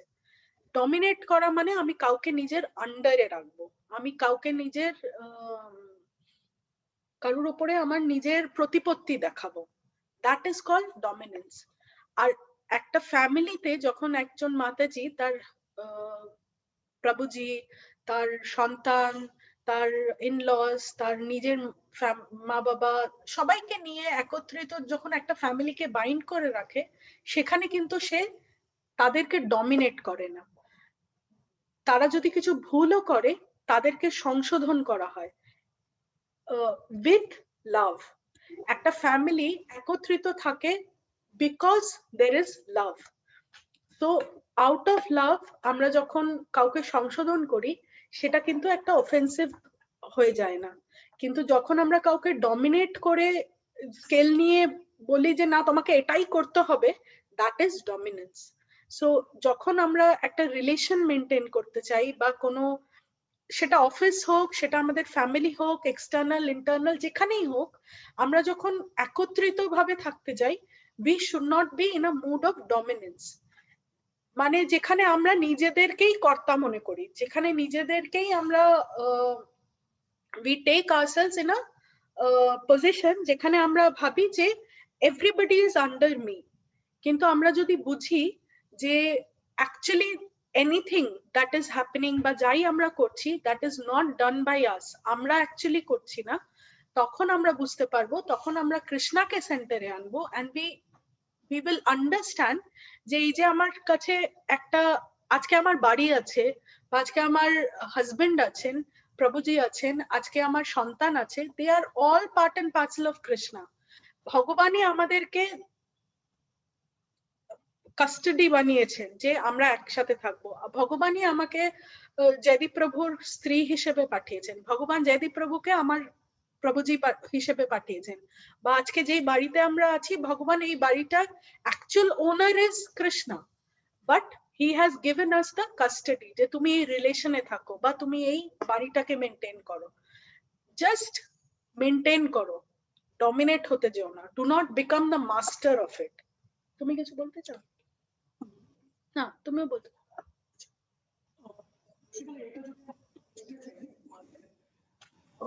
ম্যাটেরিয়াল ওয়ার্ল্ডে আমাদের দায়িত্ব আসে, তখন আমরা কি হয়ে যাবো, এখানে কন্ট্রোলার হয়ে যাওয়ার চেষ্টা করি। কন্ট্রোলার হয়ে আমরা কি করি, ওটাকে ডমিনেট করার চেষ্টা করি। ডমিনেশন, সেটা যখন ডমিনেশনে আমরা চলে যাই, তখন আমাদের যে অবজেক্টিভ হয়ে যায় যে আমার, যদি মনে করো আমি অফিসে একটা টিম লিড আছি, তখন আমার কি হয়ে যাচ্ছে, এটা আমার টিম, আমার অনুযায়ী তোমাকে কাজ করতে হবে। বা বাড়িতে যখন কেউ থাকে, মা বাবা, সে যদি এটা ভাবে যে সন্তানকে আমার হিসেবেই চলতে হবে, বা সন্তান ভাবে যে মা বাবাকে আমার হিসেবেই চলতে হবে, তো এই আমার হিসেবেই চলা, that is known as dominance. তো ধৃতরাষ্ট্র মানে হচ্ছে যে নিজের রাষ্ট্রের ওপরে ডমিনেট করতে চেয়েছে। কিন্তু ইসকনে একটা ভীষণ ভালো টার্ম আছে, সেটাকে বলা হয় servant leader. It is not just leader. Leader who is a servant is actually a leader. যে নিজের, যদি মনে করুন এখানে কোনো লিডার আছে, যেমনি আমাদের মন্দিরে যেমনি হিজ গ্রেস বল্লভ চৈতন্য প্রভু, হি ইজ আ লিডার। এখন উনার লিডারশিপের আন্ডারে আমরা সবাই আছি, but his mood is of being a servant, যেখানে উনি আমাদের সেবা করছেন। ঠিক সেইভাবে যারা গৃহিণী আছেন, ওনাদের চিন্তাধারা এটা হওয়া উচিত, এটা আমার পরিবারের দায়িত্ব যেটা আছে, সেখানে আমি অ্যাজ আ সার্ভেন্ট কিভাবে আমি সার্ভ করব। সন্তানের এটা থাকা উচিত যে মা বাবাকে আমি কি করে সার্ভেন্ট হিসেবে আমি সার্ভ করব। সেখানে হতে পারে মা বাবা কিছু ভুল করছে, সেখানে সংশোধন দরকার, তো সন্তান নিশ্চয়ই ওটা সংশোধন করবে, কিন্তু অ্যাজ আ সার্ভেন্ট। মা বাবা নিজের সন্তানকে কারেক্ট করবে as a servant, husband wife হাজব্যান্ডকে কারেক্ট করবে অ্যাজ আ সার্ভেন্ট। সো এখানে ডমিনেন্স জিনিসটা আমাদের অ্যাভয়েড করা দরকার। সো আশা করি মাতাজি আপনার এই টপিকটা অ্যান্সার হয়েছে। আরেকটা ইউনিক জিনিস ইসকনে যেটা আমরা ফলো করি, আমরা সবসময় যারা মেল আছে, যারা পুরুষ আছে, তাদেরকে অ্যাড্রেস করি অ্যাজ প্রভু, প্রভুজি বলি, প্রভু বলি। তো প্রভু মানে হচ্ছে আপনি আমার প্রভু, আমি আপনার দাস। তো অটোমেটিক্যালি একটা মেন্টালিটি এসে যায় যে সামনের যে ব্যক্তি আছে তাকে আমি সার্ভ করব। সিমিলারলি যখন কোনো স্ত্রীর সাথে, মানে কোনো মহিলার সাথে আমরা ইন্টারঅ্যাক্ট করি, we address as মাতাজি, মাতা, মায়ের মতন। ইন বোথ কেসেস আমরা নিজেদেরকে সবসময় একটা হাম্বল সার্ভেন্ট পজিশনে রাখার চেষ্টা করি।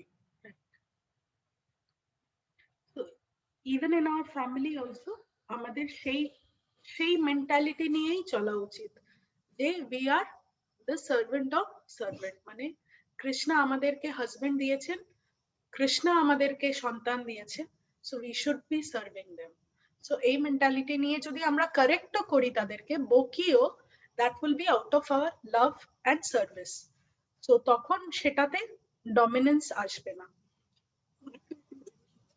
আমরা যদি রিলেশন গুলোকে ধরে নিন,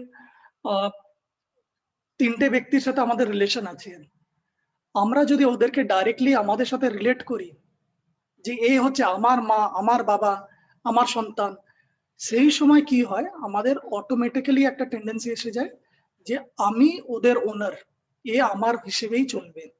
কিন্তু আমরা যদি নিজেকে সাইডে করে দিই, কৃষ্ণকে মাঝখানে আনি, আর সেইটার সাথে আমরা যদি সবাইকে জুড়ে দিই যে সবাই কৃষ্ণার সন্তান, কৃষ্ণ আমাকে এদেরকে পাঠিয়েছে যাতে কিনা আমি এদের সার্ভিস করতে পারি, সেবা করতে পারি। তখন আমাদের অ্যাকচুয়াল রিলেশনটা যেটা আছে একজন অপরের প্রতি, সেটা আরো ভালো গাঢ় হবে আর আরো ভালো আমরা এক্সিকিউট করতে পারবো। তো এই জন্য মূল উদ্দেশ্য হচ্ছে কৃষ্ণাকে কেন্দ্রতে রেখে নিজেদেরকে একটু সাইড করে দেওয়া। আর যদি কারো কোনো প্রশ্ন থাকে আপনারা জানাতে পারবেন বা চ্যাটেও লিখে পাঠাতে পারেন, আর যারা ফেসবুকে আছে সেখানেও লিখে পাঠাতে পারেন।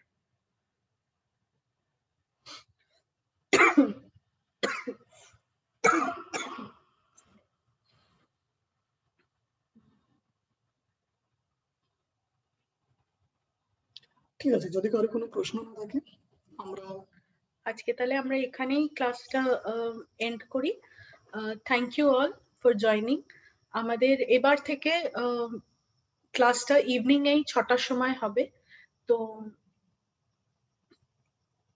প্লিজ আপনারা টাইমে জয়েন করে নেবেন। আজকে আমাদের ইউটিউব নিয়ে একটুখানি প্রবলেম হলো, ইউটিউবে আমরা লাইভ যেতে পারছিলাম না, তো মোস্ট প্রবাবলি আমরা এই রেকর্ডেড ভিডিওটা আমরা ইউটিউবে শেয়ার করে দেবো যারা ইউটিউবে দেখেন। So thank you all for joining.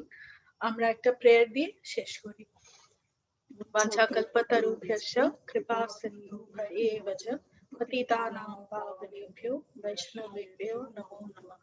जय श्री कृष्ण चैतन्य प्रभु नित्यानंद श्री अद्वैत गदाधर श्रीवासादि गौरभक्तवृंद।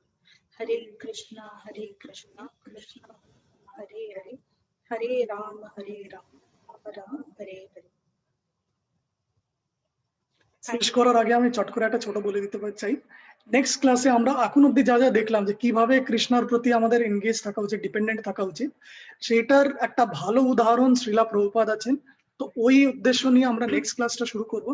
প্রভুপাদের ব্যাপারে একটুখানি জানা, এই ইসকন স্থাপনা যখন করতে হয়েছিল সেইটাতে উনি নিজের ওপরে বেশি ডিপেন্ডেন্ট ছিলেন না ভগবানের প্রতি ডিপেন্ডেন্ট ছিলেন, সেই অ্যাঙ্গেল নিয়ে আমরা ক্লাসটা শুরু করবো। তো নেক্সট ক্লাসটা একটু ইন্টারেস্টিং হবে, সবাই অনুরোধ সময় মতন জয়েন করে যাবেন।